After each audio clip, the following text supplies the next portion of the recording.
Good evening, everyone. Welcome to the List Critics. I'm Peyton Hunter B. Brown. John Sierra with me as well. Agro VMX. Necro VMX. Yeah. All right. So, how you doing?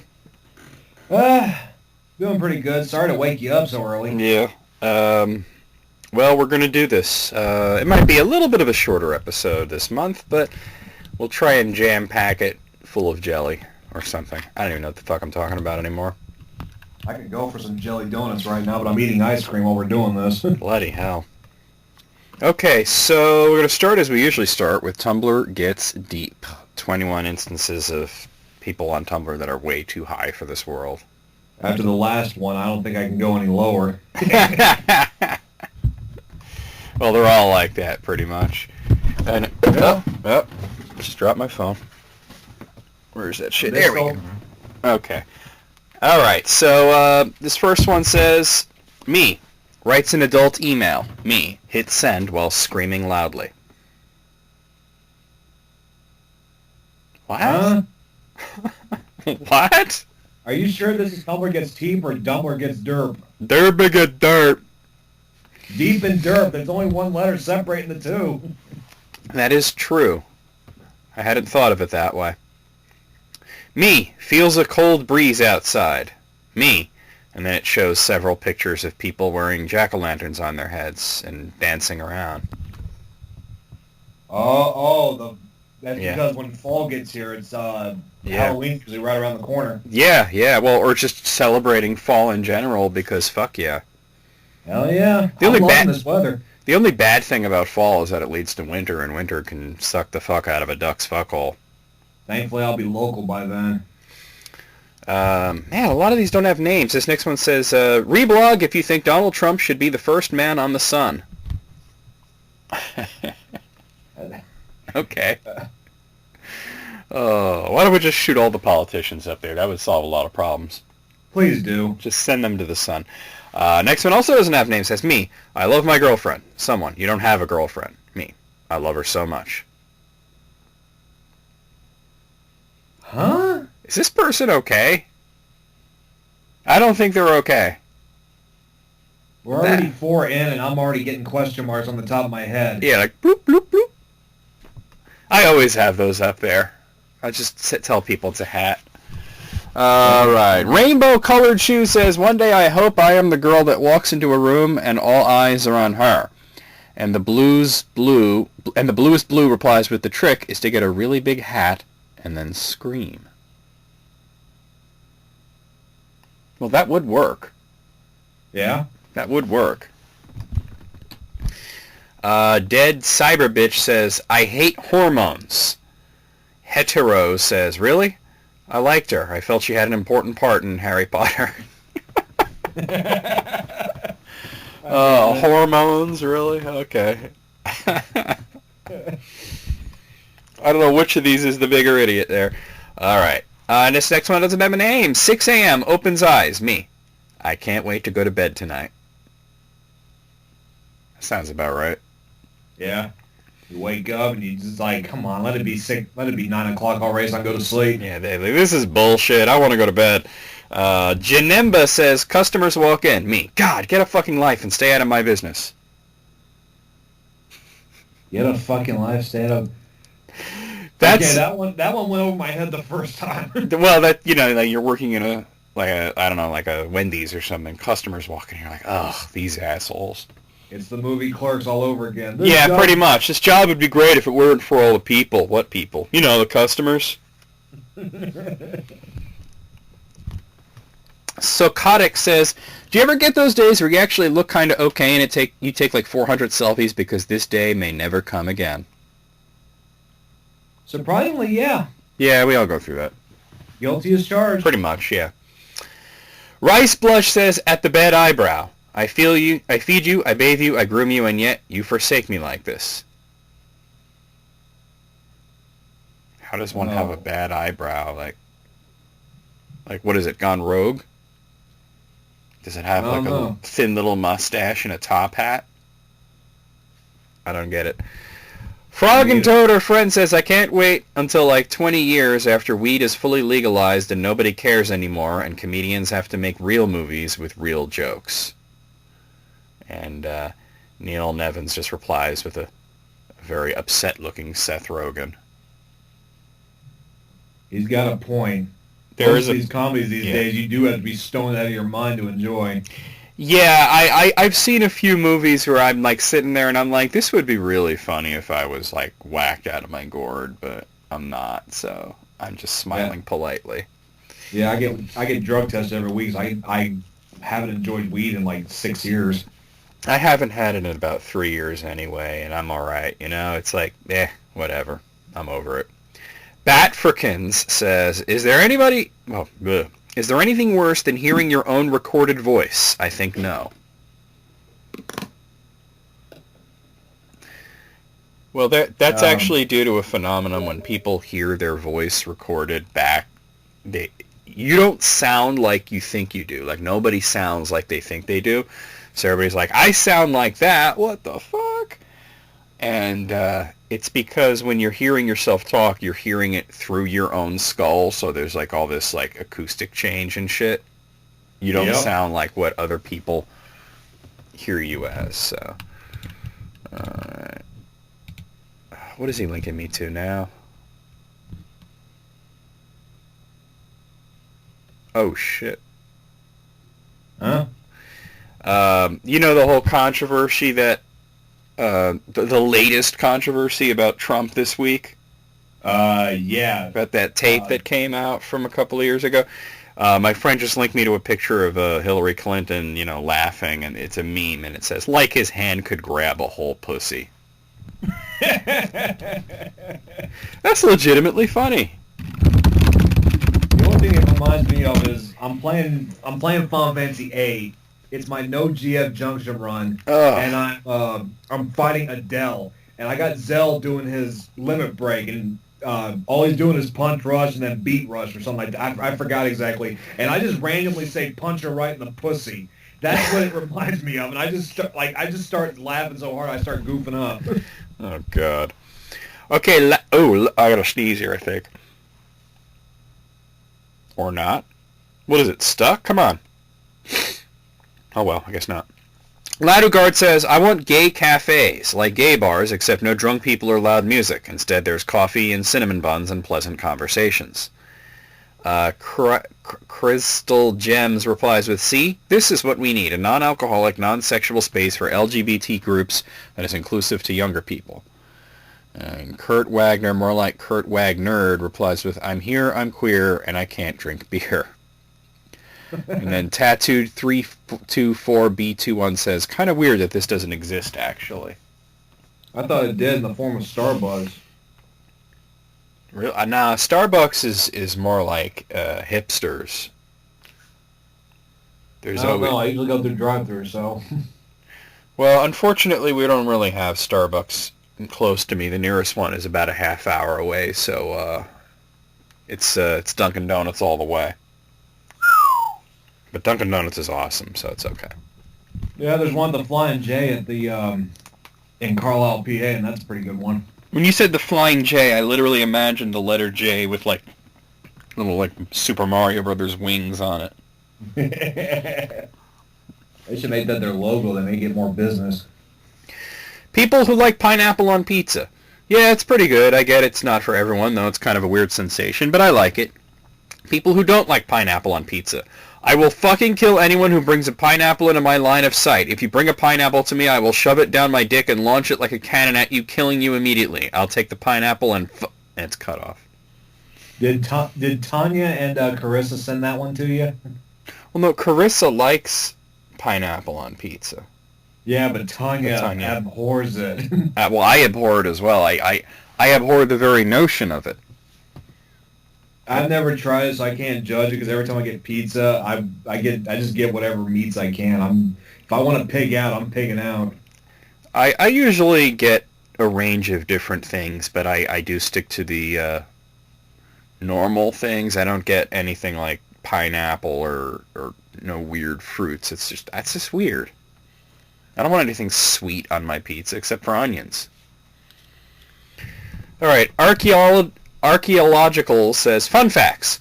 Leonardo da Vinci was a year younger than Christopher Columbus. Stalin, Freud, Tito, Trotsky, and Hitler walk into a bar. No, really, it's possible since they all lived in Vienna in 1913. Aristotle tutored Alexander the Great. Abraham Lincoln was 12 when Napoleon Bonaparte died. An unusually well-traveled person in 5th century BC could have conceivably met Confucius, Lao Tse, the Buddha, and Socrates over the course of a 70-year life. Pharaohs and mammoths existed at the same time. Pocahontas and William Shakespeare died in the same country less than a year apart from each other, and Oxford University is older than the Aztec Empire. Should be mind-blowing if I didn't already know like half of them. Yeah, like you hear a bunch of, like you go through history, oh, this happened here, oh, that happened there. This is when it happened. Oh. Yeah, but a lot of people don't put them together, like you're usually learning them separately, so you don't put them together like that. Right. Kit Fisto says, raccoons are good boys, even when they are bad boys. What? Okay. No comment. Moving on.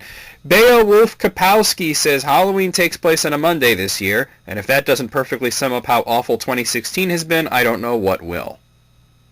Sounds about right to me. Yeah, because like nowadays, because of how dangerous Halloween has gotten, that like they just want everyone to do it on a weekend, so that way everyone's Halloween is dangerous? It's been getting, like, especially with the, yeah. What's so dangerous about it? I don't know. Just is it about these weird clown people? Is that what it is? Hey, I'm a juggalo and I'm part of those clowns. No, I don't mean that. I mean the clown people that are like luring kids into the woods and doing all sorts. They're getting arrested all over the place. You see this in the news. You know what I'm talking about. Yeah. Something like that, but I mean, like, I don't know. I haven't heard any. The only thing about Halloween being semi-dangerous happened a couple of years ago. There was this murderer on the loose, but they were thinking they were not going to have trick-or-treat, but they actually caught the guy like a week before Halloween, so it did happen. Cool. All right. This one says, me, I just want this to be over. Friend, want what to be over? Me, gestures vaguely. Wow, that sums it up right there. Is that like subliminal text for suicide or something? No, I think it's just like, can't this just end? Like can't stuff stop sucking so bad? Oh yeah. Well, Pokari says holding hands is so nice and should be done more. Okay, well then do it. What's stopping you? Yeah, do it. Hold that girl's hand. Or guy or whatever, because I have no idea what gender any of these people are. See, the thing about Tumblr is I assume all of them are chicks. Yeah. Because it just seems to be that way. Neutral Dank Hotel says you eats 100 ears of corn in 2 hours. I am the corn king. I cannot be outcorned. Me eats 101 ears of corn in 10 minutes. Just another day in the cornfields. 10-inch Flaccid replies with, what? Neutral Dank Hotel says, I don't know. I woke up at 6 a.m., wrote this, and then went back to sleep. And 10-inch Flaccid replies with, hope you're okay. Something about eating corn. Yeah, a lot of corn in a small amount of time. Your shit is going to be so interesting. Let's put it to you that way. That was the last one. This is weird because some of these were really good and some of these were really bad. Usually it's all bad or all good. Out of 21, I'm going to say 11. What do you say? 10. Yeah, that makes sense. So, okay. Some of them went over my head. Some of them just didn't make any sense. Well, that's about amounts to the same thing, right? Pretty much. Okay, 15 Twitter jokes everyone should read.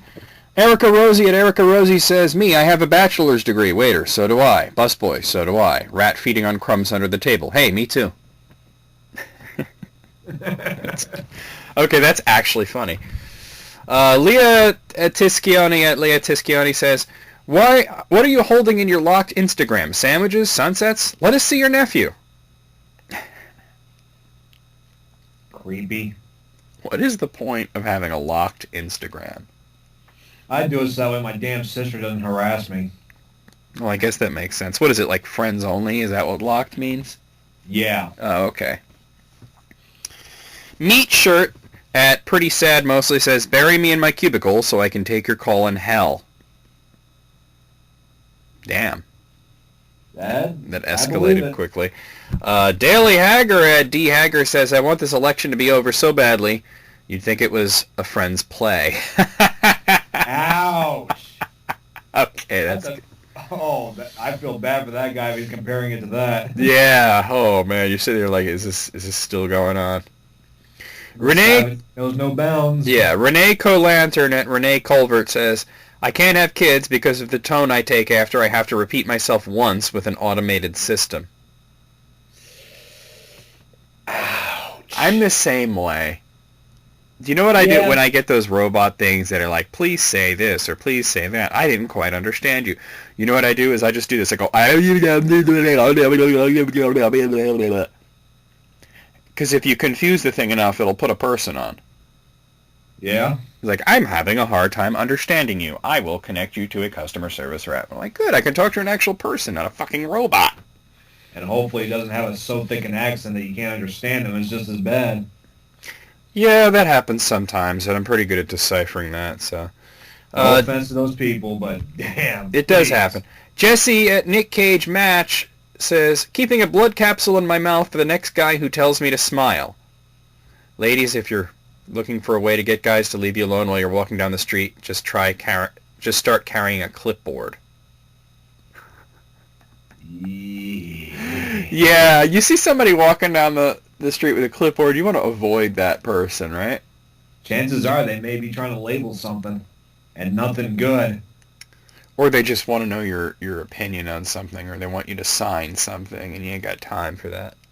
Hi, I'm selling DirecTV. Would you like some? Yeah, no, leave me alone, lady. All right, Elizabeth Hackett at Liz Hackett says, comedy is a balancing act in which you test which of your worst attributes are adorable enough to be your brand. Almost every comedy routine. That's all of them. Yeah. It's all self-loathing. That's true. It's not funny, but it's true. Right. Brandon Scott Wolf at Brandon S. Wolf says, What do you give the bagel who has everything? Who posted this, Tanya? Is Brandon Scott Wolf secretly Tanya? Oh, Miss Tanya. They got that verified check mark and everything. Tanya, I didn't know you had a check mark. All right, I'm moving on here. Chelsea Lockwood at Chelsea Ellie says, sometimes I practice smiling in the mirror in case something good ever happens to me. Ouch. Damn.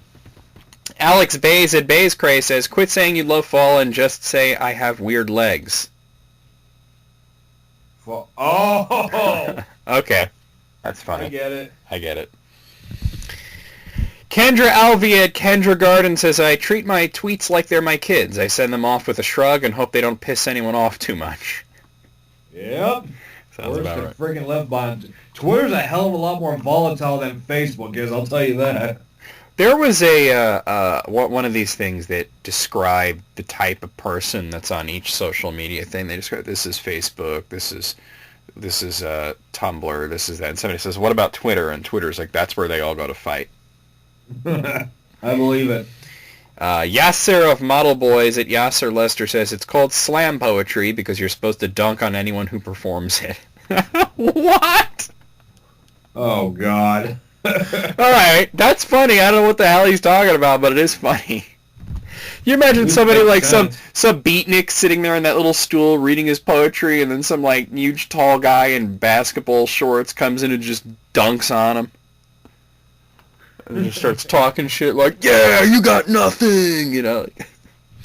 Steve at Wig Cannon says, mind if I nail your shoes on? Horse, no problem.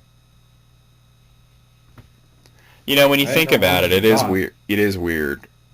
Horseshoes. That's like, who came up with that shit? I don't know. They've been doing it for at least 300 years. Yeah, I don't know. They've been doing crack for at least 300 years, I think.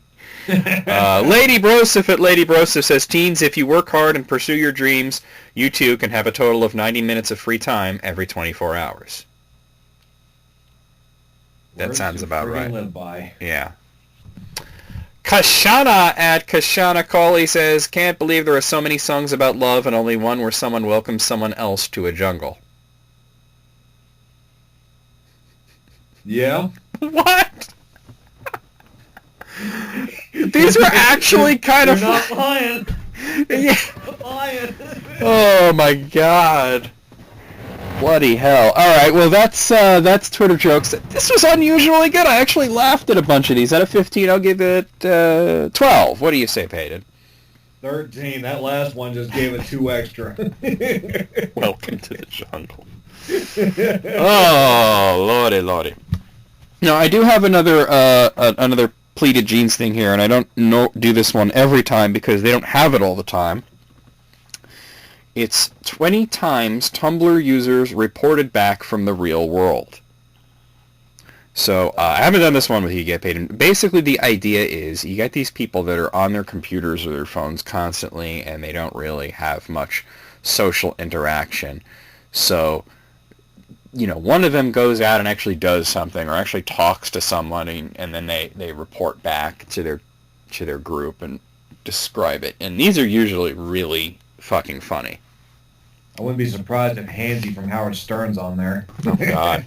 Well, I don't know what his Tumblr name is, so maybe he is. Hansy83. Well, we'll see. Masato Indo says, I talked to this one artist who had like an installation at an art show, and his installation was literally a pile of garbage. And he told me the entire reason he did it was to hear these fucking assholes come up with some deep meaning behind this literal pile of garbage. I love that man to this day. Yeah? I would do One that. man's trash is another man's treasure. Just like, you know, like, why not even take it a step further and just, like, take a shit on the floor and then, like, put a plaque on it, like, you know, shit, comma, 2016, and see if people think that's art. Hell, we're starting to get road chart even. There you go. Okay, so this next one has a picture of like one of those wristband things, and it's like got a crucifix symbol in it, but it's not drawn on it. It's like cut out of it. And then the second picture shows the person stretching it out, and the crucifix, when it's stretched out, looks like Shrek's head. And Dursley says, my friend has a bracelet that morphs from a cross to Shrek. And Impossibly High Standard says, just like God intended. Jesus is Shrek. It makes so much sense. Maybe, I don't know. Explains why I can't stand those movies. Never mind, go on, because I like them, but that's just me. I'll be honest, I've only seen the first one, and I was just, like, so bored the whole time. I like the second one the best. Never seen that. Dark as hell, though. Hashtag Dion says, the first time I heard an adult say the F word was when I was in 4th grade, and we were doing some project that involved us baking cookies together as a class. My teacher, Ms. Lindsay, who was real sweet, was demonstrating for everybody, and she asked that if anyone knew how to crack an egg, and I really didn't know how to crack an egg, but I'm a go-getter, so I raised my hand and she called on me. I instantly knew I was in trouble at that point, but I'd seen my dad crack eggs hundreds of times, so I figured, it can't be that hard. So I grabbed the egg, but I have no sense of how softly you're supposed to tap an egg to crack it. So I just slam it against the desk and splatter raw egg 10 feet in every direction. And my teacher said, "What the fuck, Dion?" I know how to crack it! It's like fucking How To Basic. Did that person grow up to make How To Basic? Is that how it worked? Possibly. Alright. Cacti says, sometimes I just wake up with a very urgent thought on my mind, and it's usually pretty dumb, like Je suis une pomme or root beer fairy tales.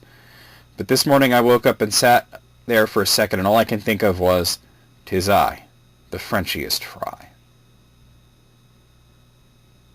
What?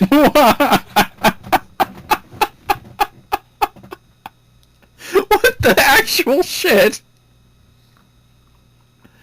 Oh, this is going to be a good day, I can tell. Alright, Kenway says, I had to calm myself down here, man. I went to get soda at Chipotle, and this 6 or 7-year-old kid was in front of me, and he perfectly filled his cup up almost to the brim with root beer, and he carefully moved it under the ice dispenser. And I don't think he realized the consequences his actions would have, because a freaking ice avalanche came out of the machine, and it was like the root beer just slow-mo annihilated this poor kid's face. Payton? Oh, you're not making any noises there. I'm making sure you didn't get disconnected there. No, I was just like, is there more to it or what? No, that's it. Like the kid, like, can you imagine this little kid just doing that, and then the ice comes out of like. That's awesome. That's why they say put ice in it first. Well, yeah, adults know that, but because we learned, and that's how you learn. Shit like that. Hard way to learn, though. You learn from your errors. Grinderman 2. One time I went to see my grandma in the hospital when she was just waking up from surgery, and the first thing she said, really feebly, was, "Neil, what does your shirt say?" And I had to say skate and destroy in front of the nurse and my whole family. Note to self, don't wear my Captain Spaulding shirt. Why would you... Do they sell shirts that say skate and destroy? And if so, why? I don't know, but if they sell shirts that say... We can say F on this, right? Fuck. I've got a shirt of Captain Spaulding from House of a Thousand Corpses, and it says, fuck your mama, fuck your sister, fuck your grandma, most of all, fuck you.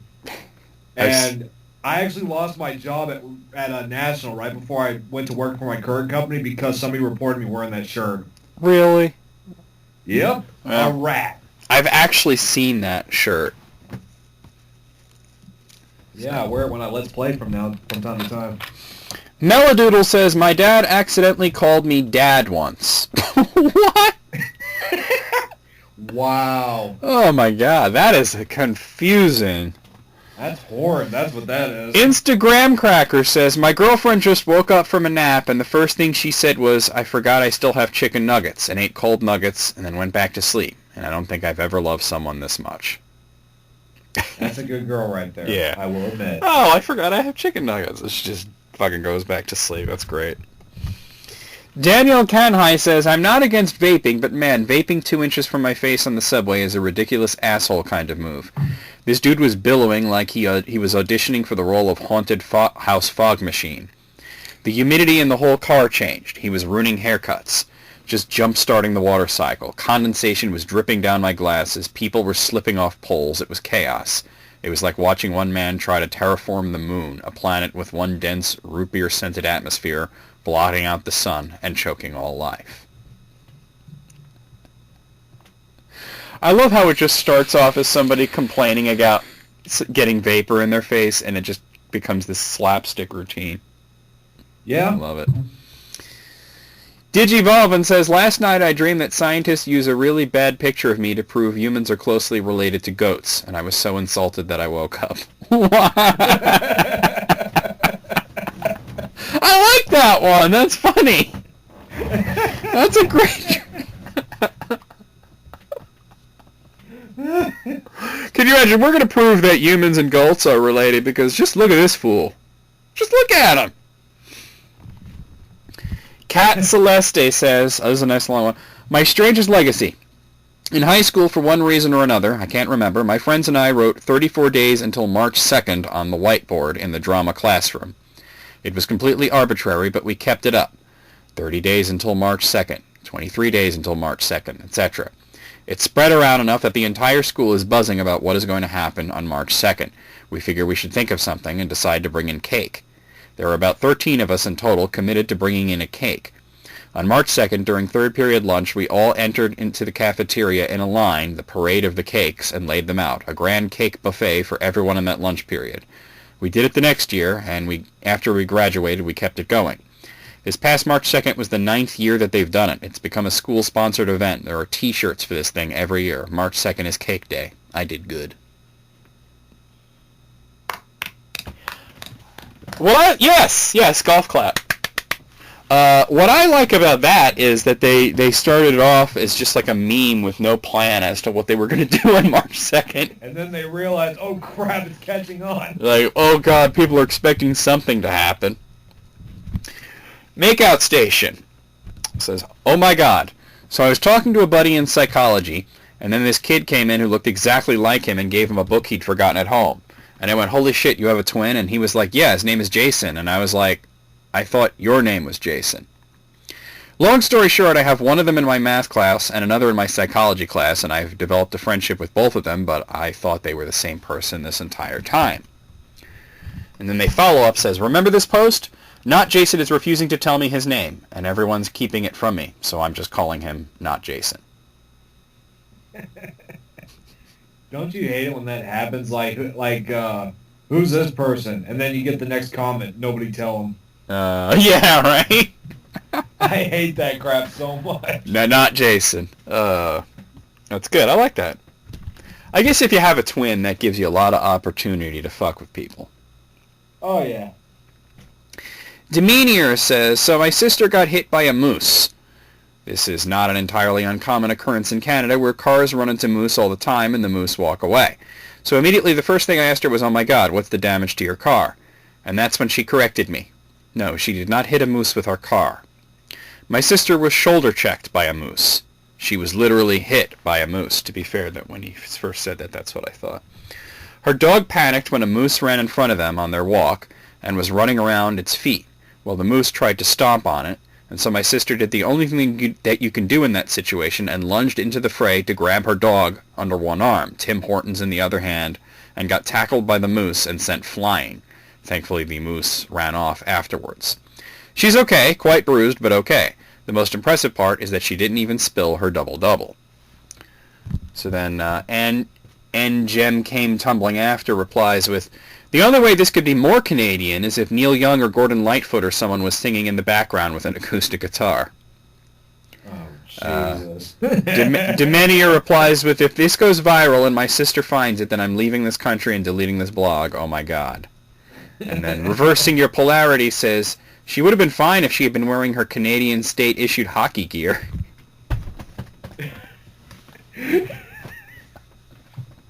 And then they all face to the east at 11 a.m. and play Chuck Mangione.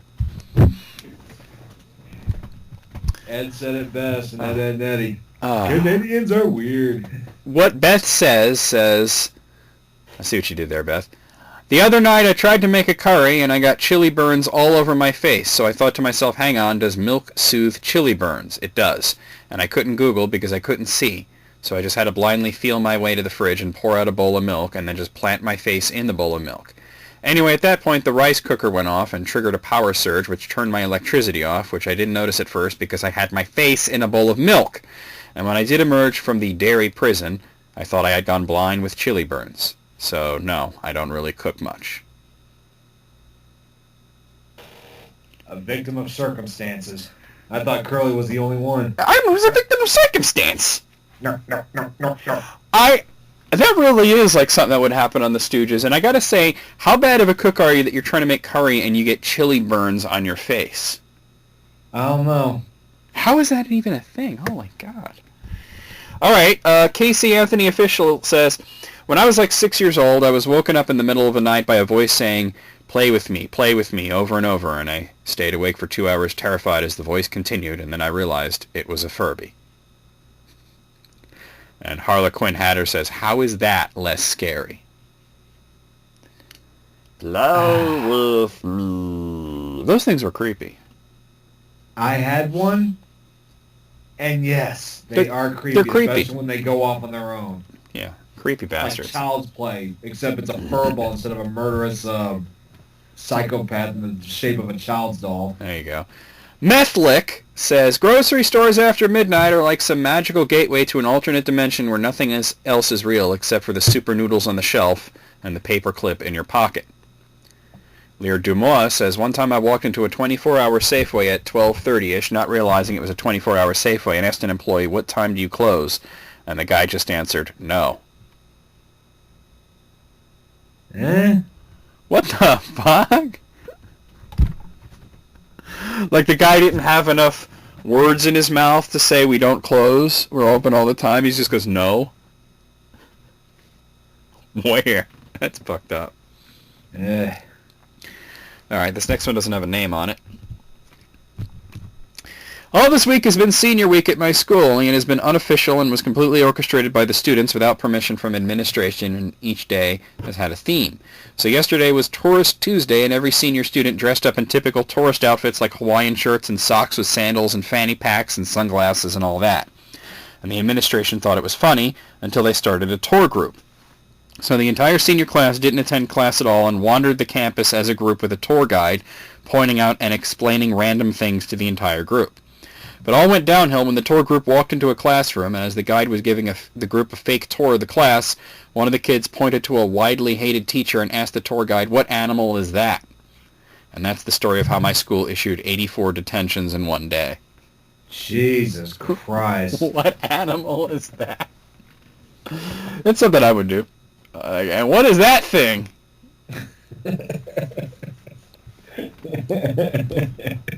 That's like that episode of The Simpsons, that Halloween episode where they were insinuating that either Kang or Kodos was Maggie's real father.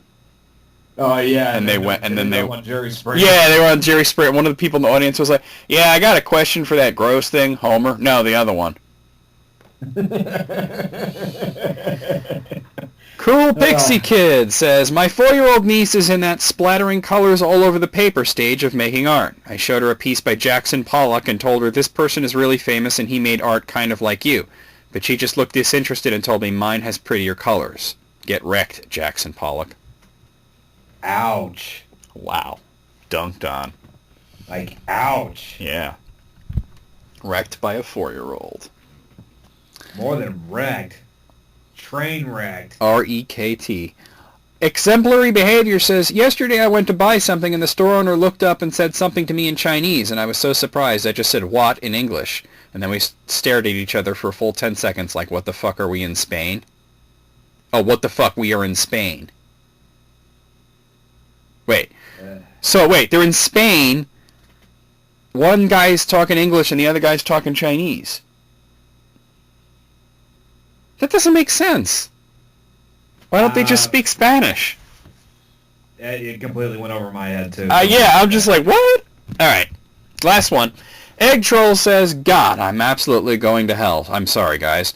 I was at my friend's engagement party yesterday, and everyone was about to do cheers with these nasty-ass shots of blue tequila. But I don't... There's that sneeze. Bless you. Yeah, hang on. All right. With these nasty-ass shots of blue tequila, but I don't drink, and I especially do not drink tequila, blue or otherwise, so I grabbed a piece of bread from the basket on the table and just tapped it against people's glasses like it was a legitimate beverage instead of a wheat byproduct. And one of my friends was like, "Ho, what in God's name are you doing?" And I didn't know what to say.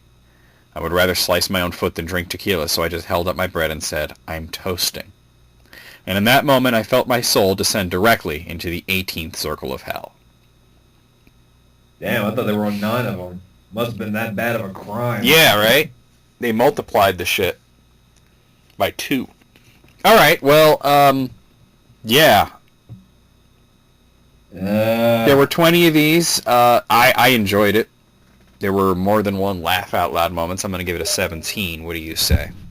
I'll say 12. Some of them just went over my head too much. Well, that's not a bad thing. Yeah, but I mean, I had to, like... I'm still thinking about a couple of them. You're like doing math in your head here? A little bit, yeah. All right, we're going to talk about sex again, so you might want to text Elizabeth. Well, this is from Whisper. Do you know what Whisper is? Nope. Whisper is an app that lets people anonymously submit confessions of things they've done. And on the website, they like to compile these confessions, which they make into memes with pictures and everything. And they give you, like, these are 20, of these or 20 of those, and they're themed. So, hold on a second. This is the most hilariously embarrassing moments that happen during sex. Oh, my. Oh, my. Oh, my. Okay. I stopped in the middle of having sex so I could tuck my dog in for the night. What the fuck? No! Like, wait, hold on. Can we stop? Like, okay, Mr. Tickles, okay, here's a good boy. All right, let's get back to it. That's amazing. My boyfriend pulled my weave off during sex. That killed the mood. That would do it. You just kind of tug on the hair and it all comes like off completely. Oh yeah, one of my ex-girlfriends got pissed off at me because I did that once. But you're not doing it on purpose. No, I was trying to grab onto something so I could keep from climaxing, and I accidentally grabbed her hair and man, down came. So apparently something I said during sex last night sounded a lot like, "Hey Siri, call Dad."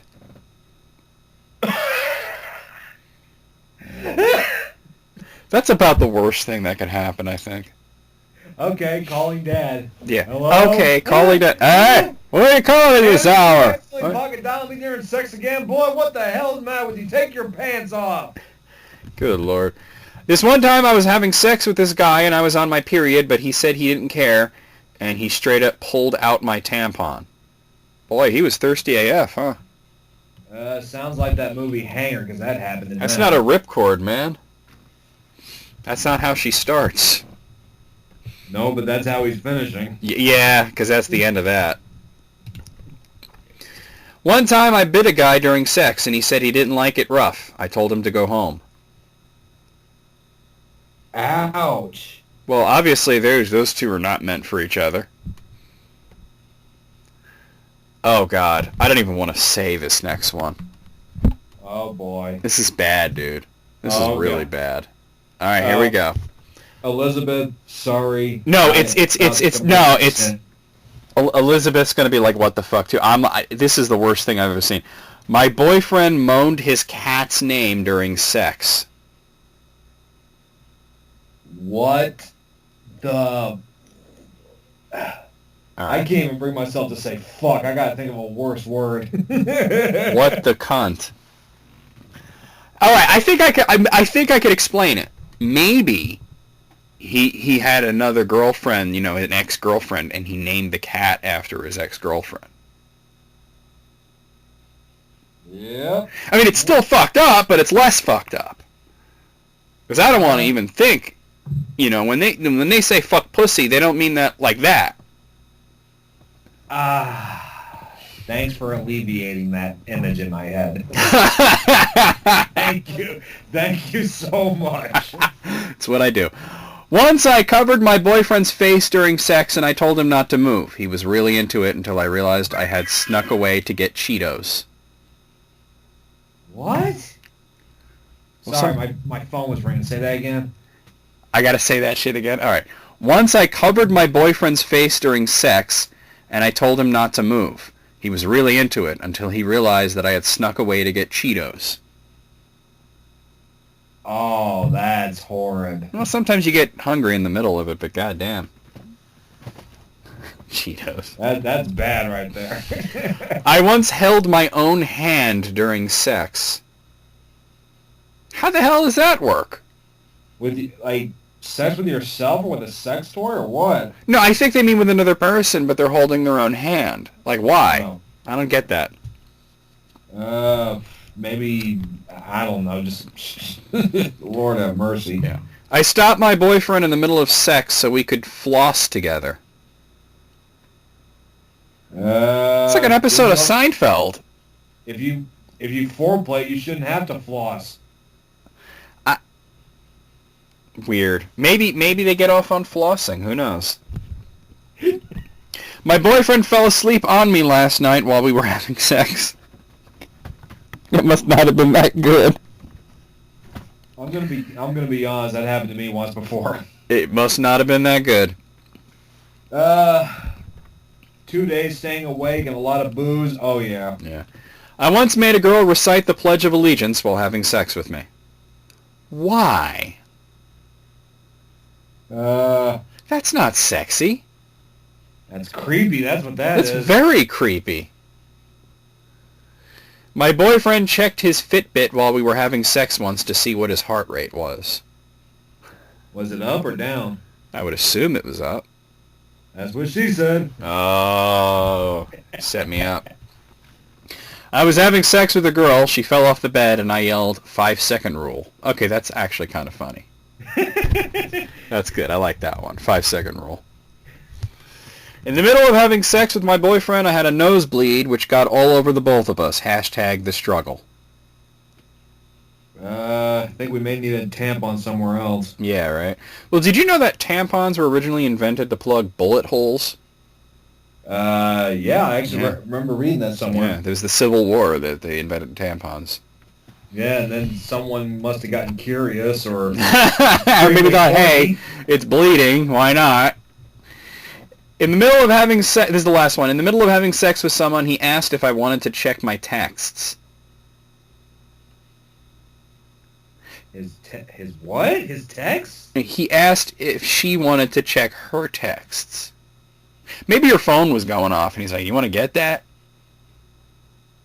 I think I remember watching a porno where that happened once. Oh my God. Hey, your mom's calling. Should we interrupt?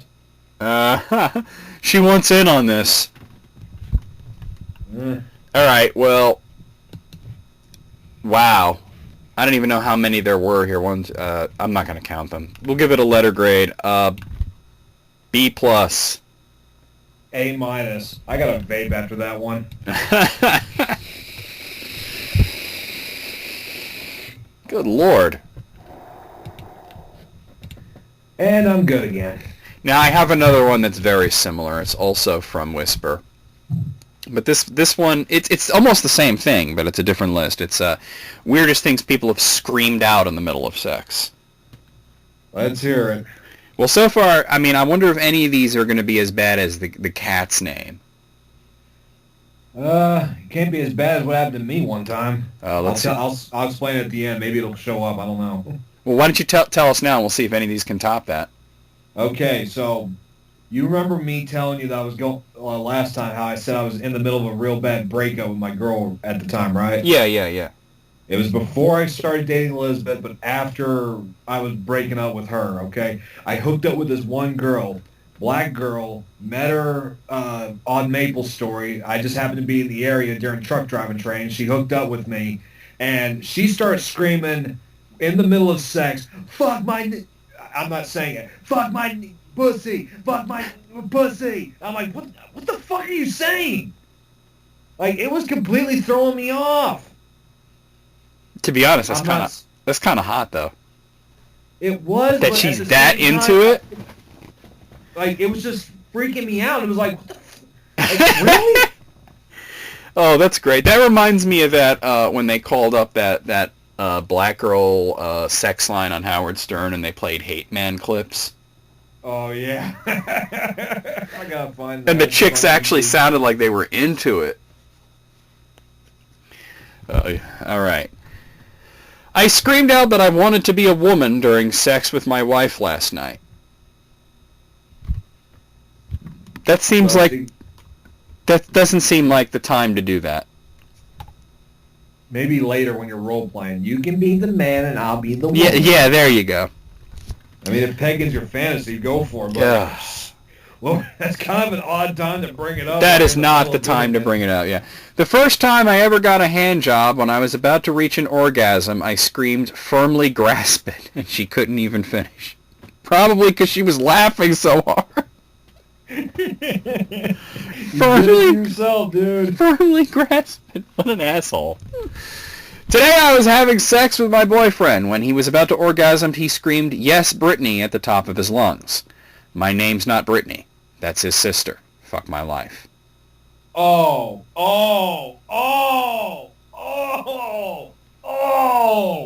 Is that worse than the cat, or... I think the cat's worse. That's pretty bad, but the cat's worse. At least your sister, that's pretty bad, but at least it's the same species. God. Next. You learned something about your boyfriend that you did not want to know. Lady, holy crap. Alright, I didn't realize how much I loved learning about communism until I screamed out Joseph Stalin during an orgasm.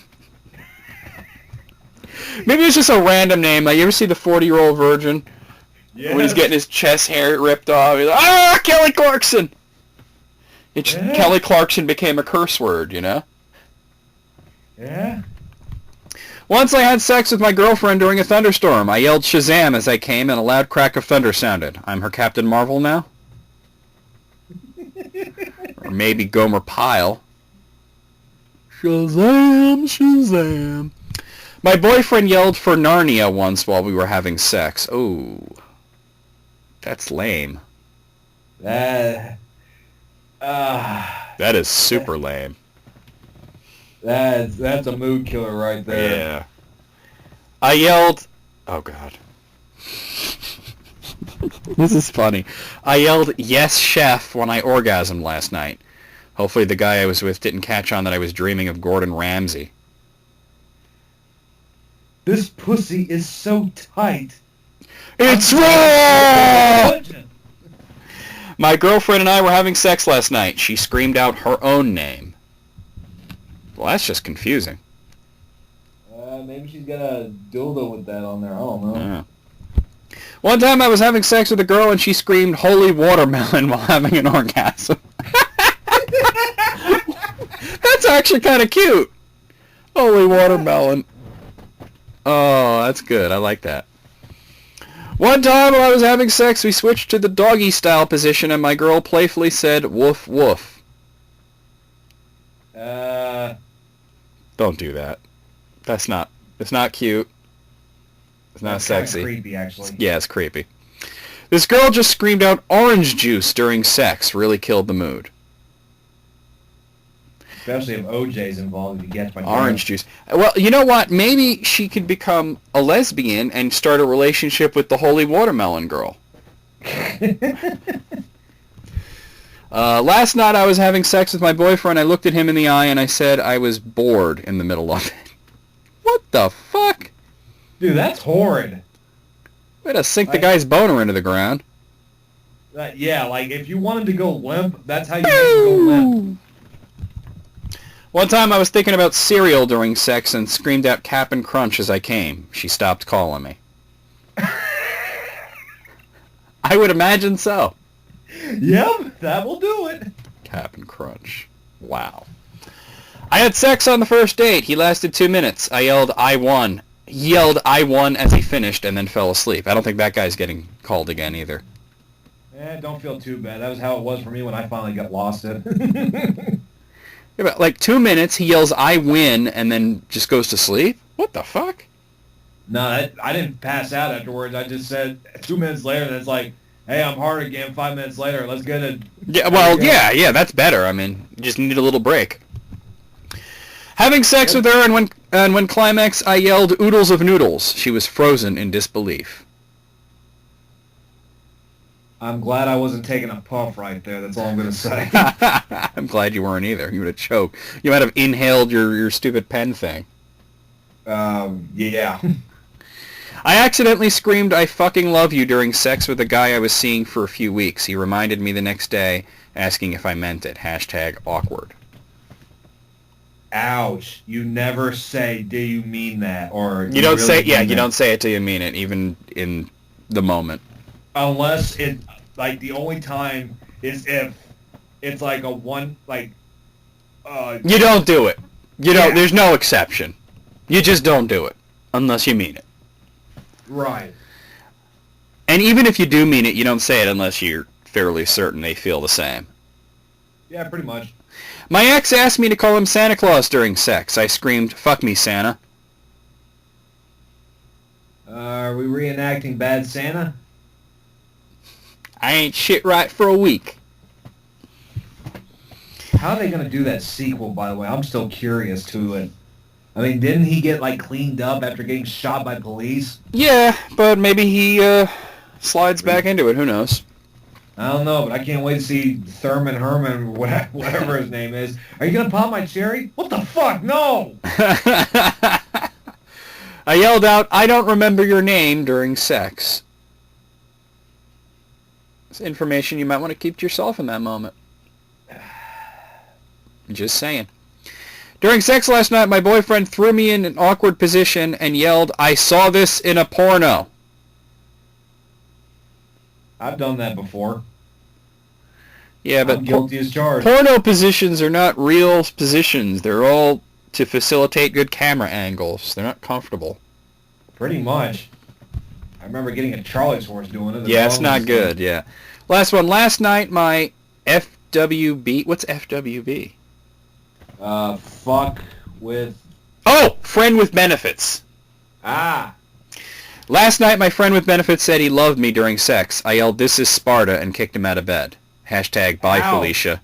Bye, Felicia. Well, shit. That ended poorly. Give it a letter grade, Peyton. A-. I'm gonna say B. And the reason I say B is because none of these were as bad as the cat thing. Oh, yeah. I mean, that one takes the cake. That was about the worst thing that I've ever heard today. All right. I have another one from Whisper. This is, there's 18 of these. Here's what 18 parents can't stand about other parents. Oh, this should be interesting. Yeah, I haven't read this one at all. I just thought it would be interesting to do on List Critics. Am I the only parent that knows when their children are being annoying little a-holes? I can't stand it when other parents let their kids be jerks and don't discipline. Well, yeah. Neither can anyone society. else. Neither can anyone else. Nobody can stand that shit. I hate being with other moms who like to one-up each other with cute kid stories. Can we talk about anything else besides your kids? Hey, the new Gears of War game came out. Who cares? This is what my kid can do. I just imagined a bunch of soccer moms and one of them's trying to talk about Gears of War 4. I hate to see other parents... That was the first thing that came to mind. I don't even like the game. Whatever. I hate to see other parents making their kids do the little things that they're too lazy to do. Yes, kids need chores and other jobs to help out, but they're your kids, not your personal maids. That is true. Yeah. I hate when other parents are talking highly of their children because they have to be like, well, my daughter can twerk on a wall. Either I screwed up as a parent or I missed something. No, I think it's the person saying that screwed up as a parent. Precisely. Kids shouldn't twerk. They got nothing to twerk. There's this image on the internet. You may have seen it. You know, the baby that swears and then she starts putting on the makeup at the age of 6, and then she's twerking at 10, and then at 15 she's pregnant. Of course she's pregnant. Where did that go wrong? Of course, yeah. Oh, it's terrible. Luckily, my niece hasn't started doing that. Thank the fuck Christ, but she is getting to that point where she's having to wear makeup because she's breaking out in acne. Thankfully, my sister only has 2 boys. Yeah? So... I couldn't imagine having to raise a daughter in today's world. It's just so rough. Well, whatever Elizabeth and I have, we're only having one, and that's it. Yeah, you got one and done. I can't stand when other parents curse or are verbally abusive to their children in public. It makes me want to say something. Well, say something. Say it. Absolutely. Get loud. Get in their face. Because I agree. Hell, I did to my old man whenever he cussed me out in public or something like that because I was goofing around.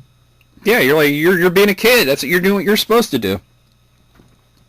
I can't stand parents that post pictures of themselves partying on social media. I wouldn't want other mothers seeing me drunk when they know I have 3 kids at home. I don't think they care, but yeah. I can't stand hearing other parents brag about their children. My son has severe autism and my heart breaks every day over it. That can be rough if you have a kid who has these issues and then they're talking about, well, my son's on the football team. Well, my daughter's, little miss whatever, and your kid's eating his hair. That is kind of heartbreaking. Yeah, that could be rough. I hate dropping my daughter off at school in the morning because other parents are morons. They don't understand the concept of quickly getting your kid out of the car and pulling away. Oh, they had to give them their huggles and kisses. They're taking 10 minutes doing it. I think she's complaining about the parking situation more than anything. I got caught in that down in Houston before I came to home time. It was I took a wrong turn after I got out of a Walgreens distribution center, and school just happened to be getting out. There were parked cars. I was in traffic for an hour. Just to go one block up the road. Ah, God, that's rough. I'm a teacher on vacation with my 3 kids. I hate when other parents don't watch their own children. I have to feel in charge of other people's kids again. especially if you're a teacher. Yep. I'm a parent and I can't stand when other parents are overbearing. Let your 17-year-old wear a bikini and have a boyfriend, damn it. Well, if that's at 13, I'd be... Yeah, at 13 you want to be overbearing. At 17 you kind of got to let it go at that point. Just let them go. Let them spread their wings. But just remember, tell them you're going to reap what you sow. Yeah. So sow something good. Yeah, that's a good way of putting it. My face when other parents act like their way of doing things is the only way to raise kids. Yes. Yes. Branch out. Everyone's different. I hate when other moms try to make me feel guilty because I wear makeup, do my hair, paint my nails, and wear normal clothes. Just because I'm a mom doesn't mean I have to look like a frumpy dump. She's got a point there. Well, you know what, though? Here's the thing, though. She's complaining about other people shaming her for looking nice while she's calling them frumpy dumps. So there's a lot of hypocrisy going on there on both sides. Yeah.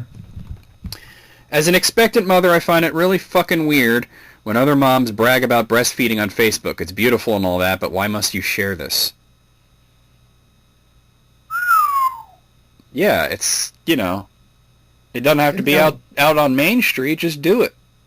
Don't talk about it. I mean, hell, when that woman did it at Bernie Sanders, the whole internet was just uproared. Like, yeah, and everyone was like, "Yeah, that was pretty cool." Yeah, that was just. And then you got people like me that's like, next story. Yeah, you think he cared? He didn't care. Hell He's no, he trying to care. give his speech or whatever. All right. I enjoy taking my sons to the park. I hate the idle chit-chat with other parents. Like, could we not? Yeah. Or I guess you could just sit there looking at your phone like a moron. I don't know. The pressure to be a good parent is overwhelming sometimes. I love my child with all my heart, but I hate how judgmental other parents are. Oh, yeah. Yeah. Competition is always going to be there between kids and adults. Hate it when other moms give me an up and down look like I'm some sort of foreign species. Well, maybe they're checking you out. I don't know. Hot moms, MILFs. Yeah. I love being able to take my kid to school, but I hate when all the other moms try to talk to me and I'm really just trying to leave and smoke a cigarette in peace. Yep. Well, all right, Miss Antisocial. I can't stand other moms at the park. Stop following little Aiden James around. No more helicopter stalking. I agree with that one. Yeah, me too. All right, out of 18, I'm gonna give this a 16. What do you say? 16. Now I just remembered I got more lists here, but I just remembered that I had a couple on my phone, so let me bring those up. All right, sure, go ahead. I actually had a couple on the BuzzFeed app that I was reading, and I thought this is going to be good. So I added them to my favorites on BuzzFeed. So let's see. What do you mean I don't have any bookmark? Oh, couldn't load the goodies. Try again. I know I have bookmarks. All right, let me close the app, start again, because this thing's fucking up. All right. All right, let's try this again. Bookmarks. It's just telling me it's not working right now. It's just telling me try again. That's some bull, man. Because there's no way, these are like from 2 days ago, and if you know how much shit BuzzFeed posts in a day, these things are long gone. Oh, yeah. Son of a bitch-ass tit. And there's no, like, history setting. It says I have 2 bookmarks, because I did have 2 things, but it's just... All right, you know what? Let me go to the browser and do those, and then maybe we'll come back. Maybe BuzzFeed's just being fucky right now. All right, sure. Because that's lame, man. That is super lame. All right, now I know I had some bookmarks here. Let's see. Oh, okay. Yeah, I got 2 of them. Okay, so this one is... I think you might relate to this one. I'm listening. This is 21 people share. This is from Knowable. The worst things that their ex did to them. Oh. I'm sure you could relate to some of this, right? You've had some crazy moments. All right. Number 1. Called to wish me happy Father's Day because she had gotten pregnant during our last encounter. Waited for the realization to sink in, emotions to go crazy, and then said, I had an abortion, though, so I don't need anything from you. Ouch. What an asshole! Like, Band-Aid, pull off a stitched-up wound. Ouch. And then punch you in the wound. Ooh. Number 2. Me and the lady split a few months ago. Out of nowhere, I get a random text from her, which happens to be a picture of her hand grasping a penis of impressive stature. She began to explain how thankful she was that I broke up with her so she could find such a penis. I wanted to be mad, but I couldn't. Just kind of stared at the picture for a while, thinking, good for her. Well, good on him for not throwing a fit. Well, you see, here's the way I think about it. If she's the kind of bitch that's going to take a picture of a guy's cock and send it to her, ex-boyfriend or whatever, then you don't want to be with her. No. What a hoe. All right, number 3. My ex broke up with me telling me she didn't want to be in a relationship right now. 2 weeks later, she started dating my roommate. Ouch. Why couldn't she just tell you, I'm into your roommate? Why do they gotta lie? I don't know. People are dumb. Yeah, very dumb. Number 4, I started dating a girl just out of high school. Her ex-boyfriend was abusive. When he found out we were dating, he tried to befriend me. I was unaware of his abusive habits until he tried to beat my ass one day. That didn't work out too well on his end, so the next attack was to call the cops and my parents and report that I was selling weed. That didn't work out either, so no drugs were found. He found out I smoked pot in the week after we were friends. So, the guy failed. That's not something the ex did to you. That's something that the girl's ex did. Yeah. All right, well, whatever. It's an interesting story. Number 5, my ex is a physician and an addict, so she can manipulate with the best of them. When we decided to split, it was quite clear who was in the wrong, and we agreed that the debt she had accumulated through her multiple tours in rehab, well north of $100,000, would stay with her. We didn't have any children or any joint property to cause any fits over, so the divorce seemed pretty straightforward. I got to click to the next page. Why do they got to do that in the middle of one of these stories? I have no idea, but that is messed up. That's irritating. All right. She got a lawyer to help push it through, and I was going to try to not get one of my own to save costs. Obvious mistakes. Yeah. I was supposed to go to her attorney's office to sign some paperwork, but was having trouble reaching someone at the office to make a time to stop by. Her lawyer emailed her that day saying that he hadn't heard from me yet, and she forwarded this email to me without realizing that she was forwarding me the entire email chain that she had with her counsel. Oops. In the email, she very clearly stated that she wanted to slap me with the rehab debt, stating that I was complicit in her drug use, totally false. Needless to say, I went pretty crazy and immediately hired the most cutthroat lawyer I could find in the area. My lawyer was awesome and cheap, and he routinely put her in her proper place. Uh-oh, better call Saul. And it worked out. Yeah. Number 6, one of my sister's exes found a wet shopping bag on her doorstep containing her drowned cat. What the... Okay, that's going far right there. Look, just because he called out the cat's name don't mean you got to take it out on the cat, okay? Yeah. Oh! We're still on that, aren't we? I had to tie it back because what I just read was so horrible that I had to make a joke to alleviate that. Well, thank you for doing that. Yeah. Number 7, my ex-wife started fucking my best friend of 14 years as soon as we separated, but I allowed the possibility that it happened before that. Not only did she crush my soul, but took my best friend who I looked up to. He was also married. I hear they had a baby, and he is still married. Huh. That's where you just walk away from the whole situation like, nope, nope, nope, nope, nope, nope, nope, nope, nope, nope, nope, nope, nope, nope, nope. Sounds like me and this girl I obsessed over in high school. Now she's got 3 kids with 3 different fathers, and I'm like, man, I'm glad I got dodged that bullet, huh? Number 8, my ex filed a bogus restraining order not allowing me to see my son, who I was taking care of while she was at work. She filed that I was going to kill him and her and then take him overseas. Wait, how could you kill the kid and then take the kid overseas? That's what I'm wondering. The court accepted the order. Obviously, the judge is stupid. 6 months later, she calls saying, you need to start watching the baby again. I start watching my son again, and then ask her if my son could spend at least one night a week with me. I was retired from the police force due to a on-the-job injury, so I had the benefit of spending time with my son. She flat out refused, and I got to click to the next page to read the rest. No. Long story short, after all the false allegations she stated about me, false kidnapping reports having the police knock down my door and my son and I in shock, years of court proceedings, and even though the courts and state social worker found her to be a scorned woman and a rampant liar, they awarded her full custodies. It's been 5 years, 6 months, 7 days, 16 hours, 4 minutes and counting since I last saw or spoke with him. I cannot see my son, which I still pay $400 a month in child support, and he only lives 10 minutes away from me. That's horrid. What a bitch. That's more than a bitch. That's a total cunt. Yeah, that's the real see you next Tuesday. Capital C. Capital everything. Number 9, I had an ex spread the rumor around my small hometown that I had physically abused her through a relationship. I couldn't figure it out at first, but all of my platonic girlfriends suddenly started hating and avoiding me when I would visit. When I called her out on it at a party, she just started laughing and said, "Oh yeah, I was just mad at you and told people that. Isn't that funny?" All I could do was shake my head and say, "No, that's not funny at all." I still have to correct people to this day, 2.5 years later.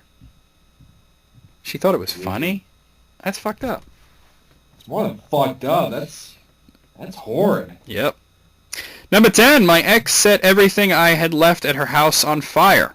She bragged about it over the phone later. Even your Game Boy. Wait, my Game Boy? Yes, my Game Boy is sitting right next to me. You set your Game Boy on fire.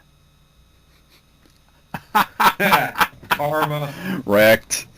Oh, number 11, she gave me genital warts after she cheated on me with just a friend. Ugh, that's rough. Cruel. That is very gross. Actually, you know what? In the state of, if that happened in California, that guy can actually sue her. I think you could sue her in any state.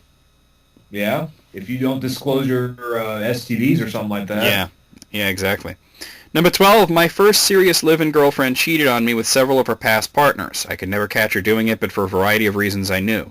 I was nuts about her, though, and she lied like a politician. Finally, my best friend's older brother nailed her on purpose to prove it. Yeah, thanks for that, I guess. I packed up my shit and left peacefully. Imagine being that guy like, I gotta fuck my buddy's girl just to prove that she's a cheater. I'm gonna be honest, that actually sounds like something I did. Oh, one day not now, but one day you'll have to tell that story. I'll make it quick. I knew she was a whore, and I proved it. She sucked my dick off when she got really drunk. I took a picture of it, sent it to him, and say, "Hey, this is your girlfriend. Don't be mad at me, bro." Well, yeah, should be mad at you. Should be mad at her. Oh, that actually wasn't finished. I just clicked to the next page. It seemed like it was finished, but there's more to it. Oh. But I had forgotten to grab my art portfolio from behind the couch. I called her that afternoon and said I would be right down to get it. As I pulled into the driveway, she dropped the lit match onto the gasoline-soaked pile of my entire life's collection of artwork. Never did another piece of artwork again. Oh, that's cruel right there. Especially considering the fact that she was the one who did him wrong. Yeah? It's not like he cheated and she burned his stuff. So that's just double fucked. Number 13, my buddy's ex cheated on him with our roommate, then turned super vindictive when he found out. The day she moved out, she filed a restraining order against him, claiming that he was prone to violent outbursts and a danger to himself and others, which is the exact opposite of this guy. Most level-headed guy I know who got cheated on with one of his best friends. Then, with her shiny new restraining order, she weasels her way onto the volunteer staff at the anime convention he attends each year a week before. Got his admission revoked, and he couldn't get a court date fast enough to call her bullshit before the con. Once he did one, the judge basically told her to get out with that bullshit. What is with these judges awarding restraining orders without doing any research? That's crazy. I don't know, but it worked in my favor when I wanted to put one on my sister, so... There you go. He didn't even bother asking. He just said, okay, you pay a fee, and what are the reasons, what are the charges? And I said this and that. I gave him a court order sheet. He looked at it. He's like, all right, we'll get this on. Wow. Now, that was easy. Like, he literally put in there, if she comes within 100 feet of me, that I have the right to defend myself, because I live so far away. Yeah. And she's already made threats that she would come out to try and see me. And the judge literally put in there that if she comes within 100 feet of me, I have the right to defend myself no matter what. All right, number 14. My ex wrote a poem about my dick being small. It was 10 verses long, and it was actually very good. She sent it to all my friends, but not me. I found out 5 years later she did this. My friend showed it to me. She had sent it via MSN email to everyone, and I was like, damn. Bitch, who's got time to write a 10-verse poem about a dude's dick? I don't know. Must have been impressive. Or impressively small, I guess. Impressively, that's awesome. Number 15. How about my ex-wife, who has 6 attorneys at her beck and call? She convinced the judge that I'm a bad father because I couldn't afford the $1,200 a month child support she wanted. I went from being able to see my daughter every other weekend to 3 days every 3 months supervised. Spent $15,000 trying to fight it, but ran out of money. I'm not a bad father. She's just mad because we got divorced. A divorce she asked for. Apparently, she just asked for it to make sure that I was willing to fight to keep her. Well, she just sounds crazy, so... That's evil. I would say that it's good that he's away from her, but then when you bring kids into the situation, that just makes it rough. Makes it worse than rough, dude. Yeah. Number 16, my ex broke up with me and took our jointly owned car to another state. Gotta click to the next page. Proceeded to lose a series of jobs and failed to help pay any of our joint debt. The agreement had been that he would pay it at all, as I was a poor grad student. He was supposedly walking to a 6-figure salary. I had to track down his mom to get my name off his car loan, as he wouldn't answer my emails about it. I had to pay the remaining joint debt off myself slowly to preserve my credit. It was about $16,000. Damn. I know a guy who did that not to, well, I should say I knew a guy. I knew a guy who did that not to a girlfriend or wife, but did that to his dad.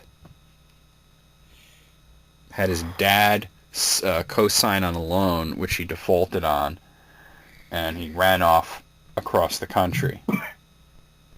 And when his dad started getting calls from collection agencies and shit, because I was the only person they can get in touch with, he emailed this guy and said, you know, this is happening. Why aren't you paying your bills? And he was just like, oh, it's not my problem. I would do that to my dad, to be honest. Yeah, but, you know, there was no history of his dad being an asshole. Yeah. He did this because he's an asshole. Yep. Number 17. Stalked me for 1 year after breakup, made false email addresses similar to my name, and emailed everyone I knew telling them that I was a bad person or swearing at professors, etc. Called me 10 plus times a day for a year. Same treatment for any girl I had any interest in. Showed up everywhere I went. Yeah, she was spiteful. Whew. Damn, bitch. Too much time on your hands. Number 18. We broke up and I thought we were on solid terms. I was selling weed at the time, and I saw her and her friend in a store maybe a year after we'd broken up. Small talk, things were fine. Then later on, her friend, female, texted me asking for half an ounce. I hadn't seen this girl since the 7th grade, but we were friends then, so I thought it was fine. Long story short, when I went to meet with them, there were 2 white gangsters who considered themselves Bloods, clearly just punk-ass trash, who were planning on robbing me and beating me. Unclear how much damage they wanted to do, but they both brought knives and messing up my car. Thankfully, I've always been very observant and quick to judge, noticed some sketchiness, and as I saw them getting ready to make a move, I peaced out. Smart. Well, I guess if you gotta be a drug dealer, you gotta be observant. You gotta look for things like that, because that's leading a dangerous life, you know? Yeah. Number 19, nothing out of the ordinary. I came home one evening and found a note that said she didn't love me anymore and had moved in with her parents and would appreciate it if I could be gone during the upcoming weekend so she could collect her stuff. Stunned and stupid as I was, I complied, came back home Sunday evening to find the place completely empty. She took everything except for one thing, a 22-volume Britannica she had bought the month before, despite my protests, and had only paid the first installment for. When I asked for explanation, she told me that since I had a job and salary, she was a student, I would simply be able to replace all the furniture and pay off the encyclopedia. The first thing I did, the books bought in her name, I sold, and I spent the money on a trip to Paris. Well, there you go. Works for me. That must have been a long time ago if encyclopedias were worth a damn dime. Yeah. These days we got Wikipedia. We don't need to buy these like fucking expensive books off of like the television, you know? Unless you go to college, and when I was in college, I couldn't use Wikipedia. Well, you see, here's the thing. Everything on Wikipedia is sourced. You just click on the source, and you use that as your source instead of Wikipedia. The problem is they actually fact-check the sources. Well, yeah, but well, of course, they fact-check. But the thing is, like, when they say don't use Wikipedia, they mean don't use it as a source. Oh, right. So you just, you go to Wikipedia, but you go to Wikipedia's sources. You know, those little numbers? Yeah. And you use that, you source that on your paper. Right. Number 20. Now, so. Well, yeah, now it's not a problem. But for anybody out there, that's how you do it. I dated this guy about 3 months, December 2008 to February 2009, and then I broke it off because he was trying to control me and I wasn't going through that again. Before we broke up, he was living with me and subletting his apartment. Well, once we broke up, I wanted him gone. Unbeknownst to me, he had gotten himself a residency permit, which meant I could not legally kick him out. I spent 9 months fighting this. In the meantime, he would slap himself in the face until it was bright red and then call the cops and say I was beating him. I would get arrested and then let out the next day when he decided not to press charges. Oh, and he did that about once a month. That's when you grab your phone and you start recording him doing that shit. Do something, seriously. Wow. Like, what the hell? The apartment was in my name, so I couldn't just leave it without penalty, so I was essentially stuck. He had manipulated the police department into believing him, so nothing I tried to get him to leave worked. Finally, in December of 2009, I had met a new guy. Well, the ex decided that if he couldn't have me, no one could. He deadbolted my bedroom while I was sleeping, so I couldn't get out, and told everyone I know that I had herpes and a history of getting knocked up and getting abortions, which essentially ended my new relationship. I couldn't take it anymore. I called my dad, had him come pick me up. I live 1,300 miles from home, broke my lease, and got out of there. Well, at that point, what else could you do, right? Yep, not really much you can do. Last one. When my ex and I were going through a divorce, he decided to share with me that a year and a half prior, he had in fact took my dog. She was 14 and had her since she was 6 weeks old, with him to work, dropping her off in the middle of nowhere on the way. She was afraid of him, but he lured her into his truck with the words that every dog loves, "Bye-bye." He then left the gate open to make it look like she got out on her own. I searched for that damn dog for months. He sat back and watched me cry, put up posters, go to every animal shelter around us. I hate that fucker, and not only for that reason. What a horrible fucking bastard. That is some cruelty. Well, out of 21, I gotta give this 21 because these are all fucking terrible. Yep, I'm with you on that one. 21. I mean, god damn, son. Seriously. God damn. All right. Well, I got something much lighter to. It's similar, but it's much lighter. Well, it's not. Yeah, I was about to say, please, because that was depressing. Yeah, I do try to plan these out where if I do something depressing, and I'll have something funny after that. This is also from Knowable. It's 27 of these. Teachers share the one time they really shouldn't have laughed at what a student did or said. Oh boy, let's hear it. This should be funny. Number 1, last year my classroom carpet had the alphabet border around the edges. One of my students, Demetrius, liked to sit on the letter D because it was the first letter of his name. One day Zarya sits on the letter D. Demetrius gets in her face and yells, "Zarya, get off my D." I lost it. I feel better already. I'm getting there. Number 2, my friend was subbing in a high school class. The teacher had left some work and the kids all had these sheets they had to fill out. One kid, let's call him Jimmy, who was overweight, was bringing his filled out sheet to the teacher's desk when another female student, think Mean Girls, asked out loud, "Jimmy, why are you so fat?" Before my friend could say something, Jimmy replied with, "You want to know why I'm so fat? Because every time I fuck your mother, she gives me a cookie." My friend had to leave the room so as not to laugh. Everybody lost it, and apparently the girl even apologized because Jimmy's comeback was too good. I said that to someone on YouTube once, and he was like, "Why are you so fucking fat?" I was like, "Every time I bang your mom, she gives me a cookie."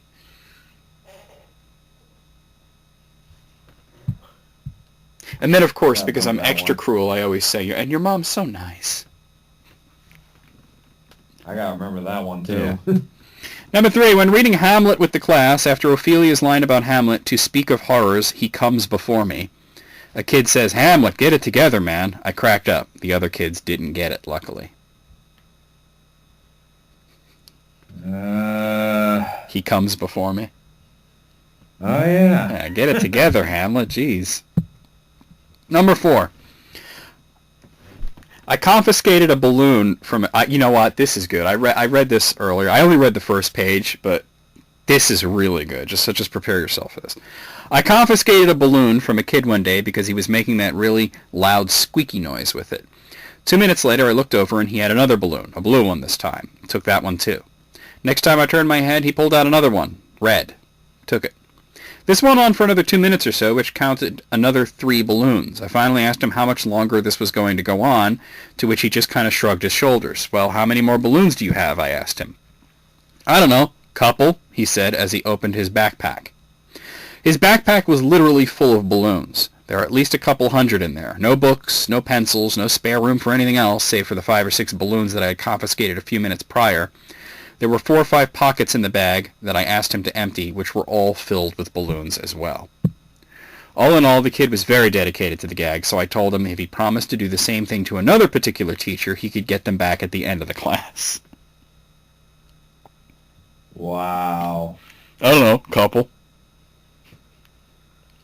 That is a good gag, I gotta admit. That kid, he thought it out. That's good, I like it. Gotta go to the next page, though. Page is just like, wow. Yeah. Number 5, when I was in grade 1, I was some seriously hot shit. I knew my times tables up to 12, was picked first for dodgeball, and everyone wanted to trade their lunch with me. I had it going on. Now, one day we were all assigned to write a small story to share with everyone at the end of the day. Most kids haul out a sheet of loose leaf and a pencil. One kid's in the back eating glue. But me, I decided to write a monster of an epic tale, the likes of which Tolkien himself would be proud. I haul out not 1, but 4 sheets of loose leaf. But then I had an even better idea. If I fold the sheets in half twice, I can snip the top edge and have an 8-page book. That motherfucker is going to have a picture on the cover with my name on it as the author. Oh yeah, I was really going to make it rain smiley face stickers. So I labor away creating a fantastic novel about 3 little ducks. I've got a story, a villain, and a picture on every page, and did the fact that I couldn't find my yellow crayon stop me? Hell no, I updated my working title to 3 naked ducks and colored them peach.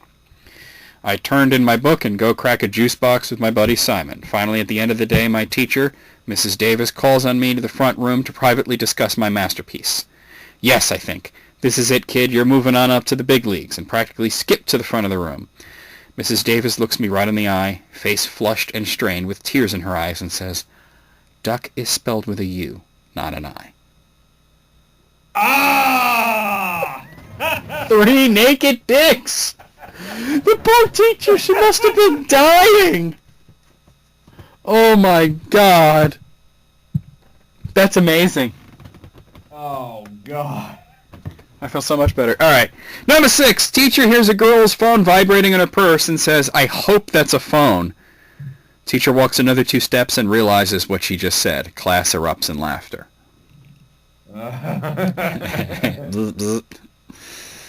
Number 7. One of my preschoolers said, "I love you, Miss Amiso, but I'm too old for you." Apparently a 5-year-old is too old for me. Shit. Oh, damn. Number 8. One time a kid twisted another kid's nipple as he raised his hand to answer a question. Why? Who does that? Oh, he just saw an opportunity and went for it. Number 9. This year we were talking about our families. Dads were a difficult subject of discussion last year because I taught in a neighborhood which most students didn't have dads, or if they did, they were in jail. Students would shout out things like, "My dad sells drugs," or "My dad yells at my mom," in this oddly excited voice because they didn't have filters yet and were just happy to have a chance to share. This year, most of my students have more traditional families. The other day, one of them shouts out, "My dad snores when he sleeps," and another student responded with, "My dad sleeps naked." Hilarious. Now I can't even look at that dad without blushing.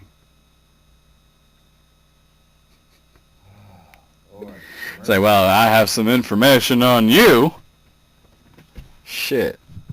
I think the teacher might be kind of thirsty. A little bit. Alright. Number 10. My friend's wife is a high school music teacher, and she told me a story.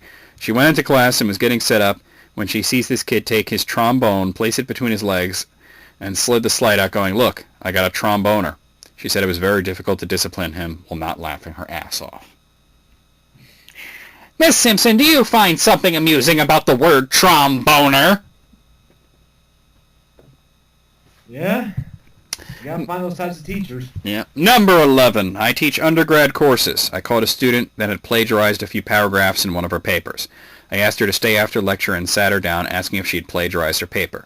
Her eyes got huge, she welled up, and then she said, "I did. I'm so sorry. I was so tired and had so much work, and my roommate told me to do it and said you would never find out." Then with the most serious expression she whispered, "And I now know that she's the devil." I did not laugh, even though I really wanted to. So she set her up. Well, probably just not on purpose, you know? But it sounds like she's the devil. Oh, no. Number 12. My friend is standing at the front of the room as class is about to begin. The student comes barging in the room and basically yells at my friend, "Mr. G, I don't need your question."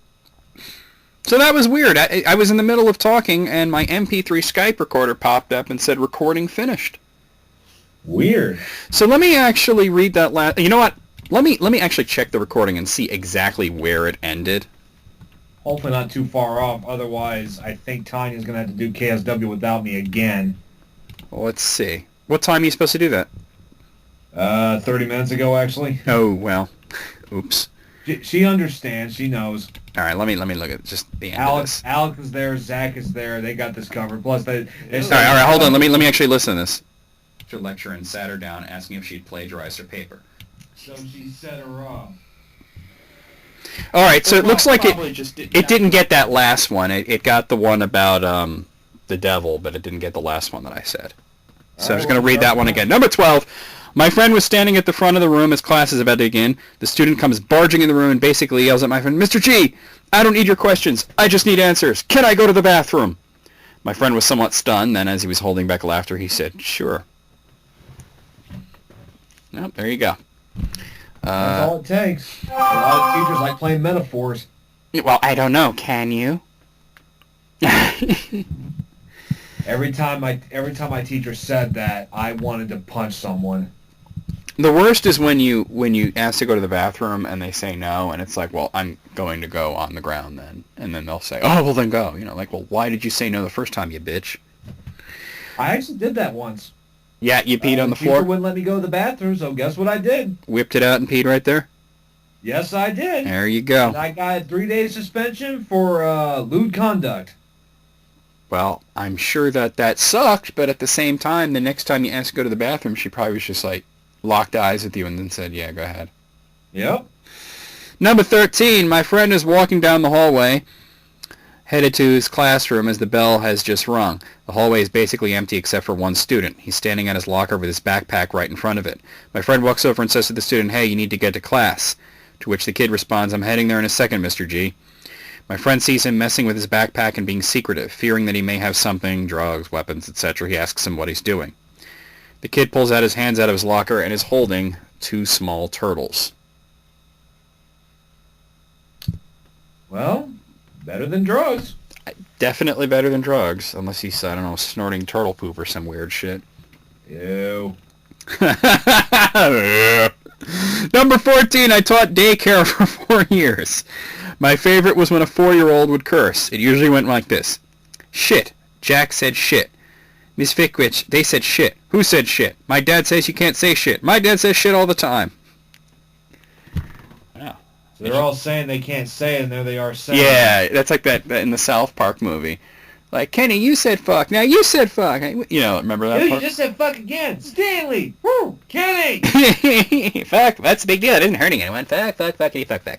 How would you like to go see a school counselor? How would you like to suck my balls? What did you say? I'm sorry. Actually, what I said was, ding! How would you like to suck my balls, Miss Gaden? Number 14, I taught... Oh, that was the same one. All right, number 15.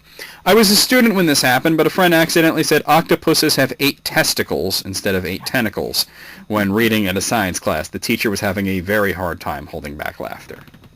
I just choked on my vape. Oh, that's great. Maybe they got a lot of balls. I don't know. All right, moving on here. Waiting for the next page to load. They always like they could put this on one page, but they make you put it on. They put it on like 15 pages so that they get more ad hits. It pisses me off. Yeah, but it's effective. Number 16. My wife is an elementary art teacher, which basically means constant stories. My favorite is from a time when kindergartners were playing with Play-Doh. Class was ending, and one little fellow was just standing there looking down. Wife checks to make sure he's okay. He turns around, shows a little Play-Doh snake he's holding to his crotch, and says, "Look, it's a wiener." Well, shit. Number 7. You know, one of my nephews did something like that. They got this like action figure and you know, they're 5 and 2. Right. So they're at that age where they're just obsessed with their wieners. Like they just realize they got the damn things, you know. Yeah. And the older one, the 5-year-old, because 5-year-olds when you start realizing, hey, I got something down there. There's this thing hanging, you know, and then because you're a guy, you're obsessed with it because it's funny. And so he's got his little brother who's 2, obsessed with his wiener as well. So you know, they live with my grandmother. My sister, her husband, and her 2 kids live with my grandmother. So they bring, you know, they one of the fucking Avengers dolls that I bought them, you know, the 2-year-old brings it up to my grandmother, puts it right in his face, and says, "Kiss his pee-pee."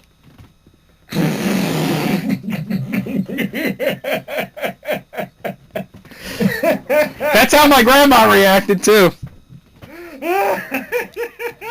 And then my poor sister has to pretend like it's not funny. That's the worst part of being a parent. Yeah. You don't want to encourage it. No, you definitely don't. You laugh after, because then she told my mom, and my mom told me, and it became a whole thing.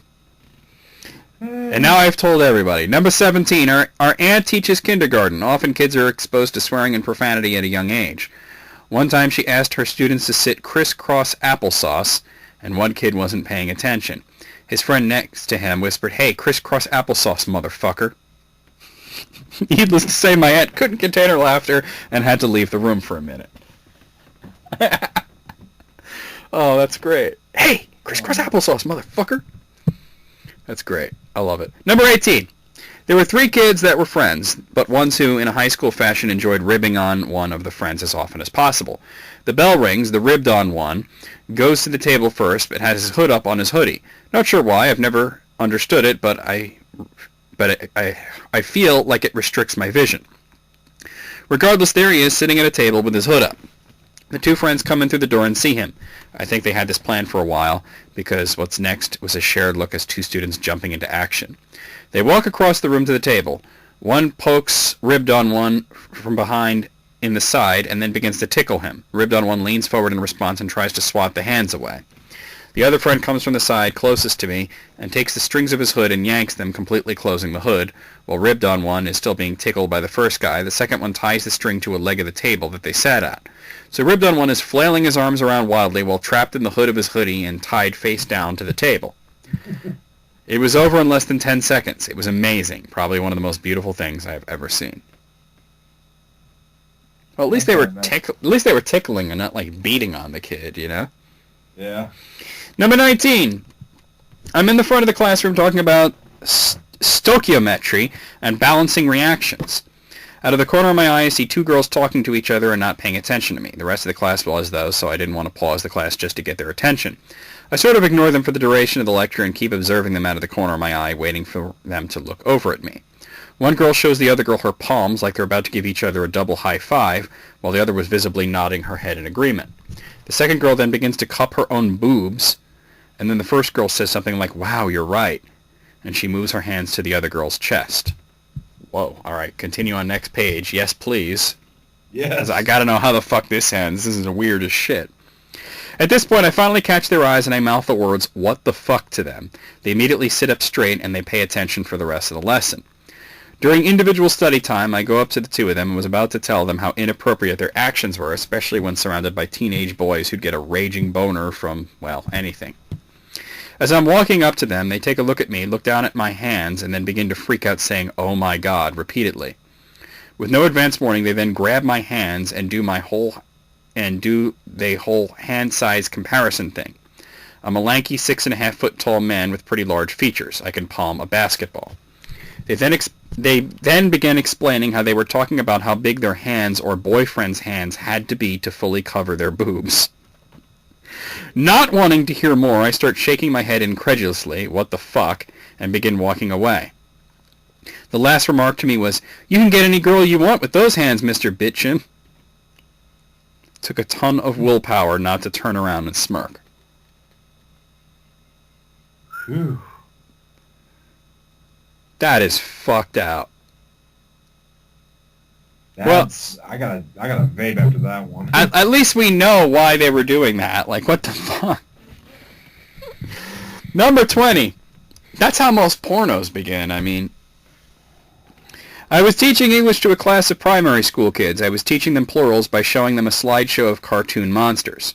It has 3 eyes, it has 4 legs, etc., and getting them to tell me how many limbs and stuff each monster had. One little kid, 5 years old, got really into it, and on one monster shoots his hand in the air and comes out with, "It has 1 anus!" I was speechless for a second, so he jumped up on his chair, backwards, bends over, and starts pointing to his ass, shouting, "No, teacher, anus! It's anus!" In case you didn't get it the first time, I guess. Number 21. Not my story, but my little brother's. When I was in 1st grade, he told his teacher a joke. Why did Captain Hook die? I don't know why. Because he wiped with the wrong hand. Apparently she had to step out of the room for several minutes so she wouldn't be seen laughing at his joke. Guilty as charged. What an asshole. Wiped in the wrong hand. I love it. Number 22. I was a teacher's aide in a 3rd grade classroom. It was the last day of school before spring break, and all the kids were so excited. It was a big party day. We had pizza, watched the Muppets movie, and all the kids brought gifts or dessert foods for everyone else. One kid wanted to make personalized bookmarks for the rest of the class. He decided to look around his dad's workplace to find something he could use. In the trash can, there were a bunch of long strips of cardboard. The only thing was the cardboard came from cigarette cartons, and his dad worked at a liquor store. So on one side there was a kid's name and cute pictures, and on the other was blatant advertising for Marlboro, Pall Mall, Camel, you name it. It was so hard not to laugh when he came up to me and excitedly showed them to me. This is my first time working in a classroom, and I had no idea what to do. The teacher ended up having me take them to the supply room and laminate them with construction paper covering the other side. We told the kid it would help them last longer. His bookmarks were everyone's favorite gift. Mine still has the Al Capone logo on the back, though. Well, that's amusing. I go to the next page again. Number 23. Student waiting late after rehearsal. Kid calls home. Hey, can you tell Mom to pick me up? Oh, she's in the shower. What about Dad? He's in the shower, too? Turns to teacher. It's going to be a while, Mr. M. The parents are in the shower together. Sorry, son, you can't come in here because we're about to make you a baby brother or sister. Yeah, right. Well, he's waiting for them to pick him up from school, and they're banging in the shower. Saw me banging in the shower. Oh, God. Don't do that. That's going to be in my head now. But I love the way he did. It's going to be a while. Like he knows. Number 24. A girl trying to prove she was worthy of getting into an advanced placement lit class asked me in an essay, is it good? Did I show you my AP-ness? My aptness? I said it say it out loud. Aptness. Did I show you my aptness? AP. Oh, it's. Oh, did I show you my AP-ness? Ah. I get it. Number 25. Grade 11, reading Romeo and Juliet aloud. There's a line at the beginning where a character says, "Bring me my long sword, ho." My friend got the inflection on the word ho completely wrong. He said it with such enthusiasm, too. It was hilarious. Our teacher smirked. So instead of saying, "Bring me my long sword, ho," he says, "Bring me my long sword, ho." Something tells me that somebody in my class did that in 9th grade because we were reading that play.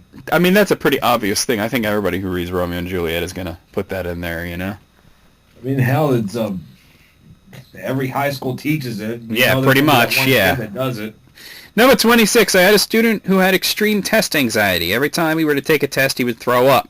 Wow, that is extreme. After vomiting, he would be fine, but he had to spew everywhere first for stress reduction or something. I would seat him next to the bathroom and provide a bucket. Now, this worked on normal days, but during our state testing, he would not be able to go to the restroom unless I first called an administrator to escort him. On the big testing day, we practiced breathing techniques. I had a handy vomit bucket for him, and we were ready to go. After 10 minutes, he sure enough looked like he was going to be sick, except he forgot about the bucket. He vomits and then tries to hold it in his mouth. He shoved his puke back in his mouth, swallowed, and smiled at me and gave me a thumbs up. Horrified, yet simultaneously holding back laughter, I gave him wipes and a bunch of mints. The kid did great on the test in the end. Good on him. That was gross, though. I've had test anxiety before, but holy hell, that one takes the cake. That's about the worst I've ever heard for test anxiety. Finally, number 27, from when I was teaching preschool. You have blue eyes like my mommy, but her tatas are huge. Thanks, kid. Thanks for noticing. Damn. Well then, out of 27, what do you say, Peyton? I'm going with 21. I'm going to go with 23. All right, I'm Few going of them were just... Oh, sorry, go ahead. I was gonna say some of them were like, yeah, and then you got the ones where I'm gagging on my vape. All right, so the BuzzFeed app still isn't working, which is unfortunate, so I guess I'll just have to skip those. Oh, well. Why you no work, BuzzFeed? All right, well, I got one from Cracked here. All right. This is 22 foods that you didn't know used to be completely different. So, here we go. Foods that used to be completely different. All right. Number 22, there are fewer cows in the United States now than in 1974. But beef production remains the same at a whopping 5 billion pounds a year. Why? Cows have changed big time over the last decades. Increasing rates of growth through genetic selection got them 200 pounds bigger. Yeah, I believe it. That makes sense, because it's less to feed and house and take care of, but it's like still the same amount of beef. Yep. Smart. Number 21. Before they became the iconic dispensable candies of all our collected childhood, Pez were originally invented in 1927 to be anti-smoking mints. That's one way of doing it, I guess. It's weird. Number 20. Caviar used to be so worthless that in the 19th century, bars served it for free like peanuts to make customers get thirsty and drink more. Now it costs you your soul. Wonder what made the change. Probably a similar one. It might be on here, too. Lobster used to be really cheap. As a matter of fact, lobster was considered a bottom-feeding trash bug, and people didn't want to eat it. But they also were cooking it wrong. They used to they would boil it, and then they would grind it up into a paste and eat it like that. And it was considered so disgusting. It was poor people food. It was literally what you bought because it was the cheapest thing. They would serve it to prisoners in prisons. And they would complain about lobster. And it wasn't until some rich people said, hey, this might go good with butter and, not grind it up into a paste. And all of a sudden people realized that lobster's fucking awesome and it became expensive. Oh, yeah. So. Still is. Joe's Crab Shack, $35 every time I go, just for me. I love lobster. Number 19. Before modern refrigeration, Russians dropped frogs into their milk to keep it fresh, and it worked. Research shows that the amphibian skin secretions contain antimicrobial compounds called peptides, which are effective against salmonella bacteria as prescription antibiotics. My wonder is, how the fuck did they discover that? Probably by accident. Like, we were just drowning frogs, and, like, what? Really? Okay. Number 18. Wild cabbage, originally a tiny herb, suffered artificial selection for thousands of years until it began to take on many different forms. Cabbage, Brussels sprouts, calabrese, kale, cauliflower, broccoli, despite their obvious differences, all these plants are the same species and can still reproduce amongst themselves. So there you go. Alright, so this is painting. This painting by Giovanni Stanchi shows that watermelons look like in the 1600s. Watermelons used to taste either bland or bitter, so selective breeding sought to make them sweeter. Since the gene responsible for the fruit's sweetness is paired with the gene that makes it red, the flesh gradually became redder and evolved into what it looks like today. It used to be mostly white. Cool. And there were tons of seeds. Actually, even cooler. Yeah. I don't really like watermelon that much, though. Something about it, I don't know. Number 16. When James Dewar first made Twinkies in 1930, he filled them with banana cream filling. Then World War II came along, cutting him off from his banana supply. The filling was changed to vanilla cream. It wasn't until 2007 that the banana made it back into the regular Twinkie lineup. Maybe that's why they went under for a while. They tried that banana shit again. Yeah. Remember when Twinkies... Twinkies... It is nasty. I never had banana Twinkie. I don't really think I would like that very much. Let's just say I wasn't paying attention. I grabbed a box and I reached in and grabbed one, take one bite, and I had to pull over and spit it out. Oh, was it that bad? Now let me ask you: was it really that bad, or was it just that it wasn't what you expected, and you were just like what the fuck? Both. Oh wow. It tasted like poison, just about. That's like when you're about to chow down on what you think is vanilla pudding and you get like tapioca or some bullshit like that? Yeah. Ugh. Carrots used to be purple or white until the 17th century. Legend has it the Netherlands developed the orange variety to honor their royal house of Orange. Whether it's true or not, the new color proved to be so popular that now it's rare to see any other varieties. Huh? Sometimes I see yellow carrots, but that's about as far as it goes. Oh, now you know, huh? Yep, more you know. Number 14. United States commercial turkeys have grown 81% larger since 1960. Consumers' preference has encouraged farmers to raise turkeys with more delicious breast meat, that is, turkeys that are fat as hell, over 30 pounds. These turkeys are so fat they need artificial insemination to breed at all. Too fat to fuck. Bad for whoever has to do that job. I've actually seen that on, I think it was like David Tell's Insomniac, where he talked to a guy whose job description was literally turkey masturbator. Oh, God. Yeah. Oh, God. The guy had to jerk off turkeys for a living. Number 13. Nutella was originally sold in solid blocks, which you'd slice and put between two slices of bread. It didn't become a spreadable paste for many years. That's some serious white bitch shit. I don't get down on Nutella. Well, I can't get down on that. Do you ever try Nutella? Yeah, I love the stuff. Yeah. It's ridiculously expensive. That was my only complaint about it. I didn't know that it was expensive. I tried it once and I was like, nope, that's for white people there. Here's an idea. For the price of a regular 8-ounce jar of Nutella, you can get a 20-ounce jar of peanut butter. Well, I kind of can relate because I do get almond butter, and almond butter is really expensive. Yeah, it's about the same thing. Yeah. Sushi! When originally invented over 1,000 years ago, sushi was made using fermented fish. It wasn't until the 1800s that fresh fish started to be used, resulting in the sushi that is common today. And I sure love me some sushi. I do too. You know why they put vinegar in the rice? No, I don't. Well, sushi, like lobster and like caviar, was originally a cheap food. It was street food that you would get like a hot dog from a vendor on the street in Japan. And they would use rice that was on the verge of going bad, and they added vinegar to the rice to make it fresher, I guess, or to hide the flavor of it going bad. And it just became something to be expected, so sushi rice has vinegar in it. Well, I'm all for it. It's good stuff. Yeah, I like sushi. Just wish I was in Japan eating it. That way I can get it cheaper. There you go. Yeah. Ever heard of Bib Label lithiated lemon lime soda? Nope. You might know it better as 7-Up. 7-Up originally contained lithium and was marketed as a tonic that soothed the stomach and stabilized moods, and it worked. Lithium in small quantities has a great track record of helping to prevent depression and lower suicide rates. The U.S. government eventually banned the use of lithium citrate in soft drinks in 1948, after which 7-Up became just another refreshing soft drink. Damn.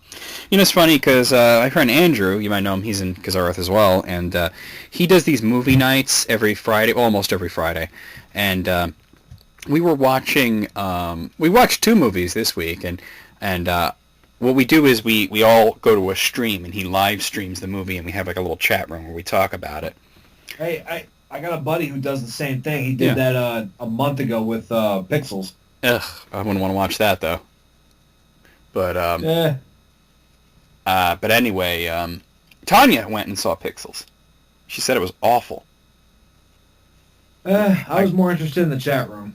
Well, yeah, that usually it is. Yeah, sometimes you do watch pretty bad movies and we get good chat. But it could be anywhere from just 2 of us to like 9 or 10 people, and sometimes it's a lot of fun. And I kept making the joke like with this bitch thirsty as hell, and then every time I said it, Andrew would go, well, she should get herself a 7-Up then. Well, if it had lithium in it. There you go. All right, number 10. Vegans wondering why eggplants have egg in their name?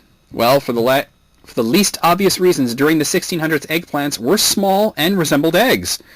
Years of genetic modifications and selective breeding resulted in its familiar oblong shape and purple color. And they actually show a picture where they literally do look like eggs growing on a plant. Jeez. So if I saw those things growing in the wild and I was in charge of giving it a name, I'd be like, yeah, eggplant. Eggs. Eggplant's good, too. The original ketchup was a sauce made in 544 AD's China using fermented fish guts. Later Europeans tried many versions of it with mushrooms, beer, anchovies, wine, or walnuts. But since the fruit was considered toxic, the first ketchup recipe involving tomatoes didn't catch up until 1812. Somebody must have been desperate.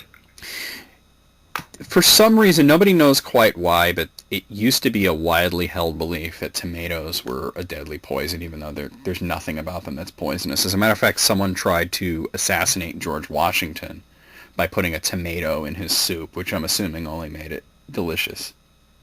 Hey, I remember reading about that. Yeah. So I don't know why it started that tomatoes were poisonous, but for a long time people believed it. Airline food in the 1960s. Back then, flying was a rarity, so the airline market was very competitive. Airlines served full meals, some had a dessert station, and they offered free unlimited booze to keep their passengers entertained. I believe that Pan Am used to do that in the 60s. Well, that's what I said, the 60s. Yeah. Yeah. Yeah, flying was a luxury back then, so, I mean, you flew, like, they had cakes and desserts and, like fucking meat on a spit and shit. Now it's like you get this freeze-dried, do you want the chicken or the fish? You know? Let's get first class, then you get filet mignon. Yeah, that is true. The portion size of fries in McDonald's Happy Meals are 1.3 ounces smaller now than they were a few decades ago. They shrunk to promote healthier eating in children. Thanks a lot, Super Size Me. Well, Super Size Me did get rid of the supersized fries, that is true.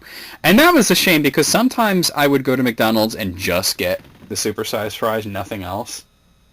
But can't do that no more.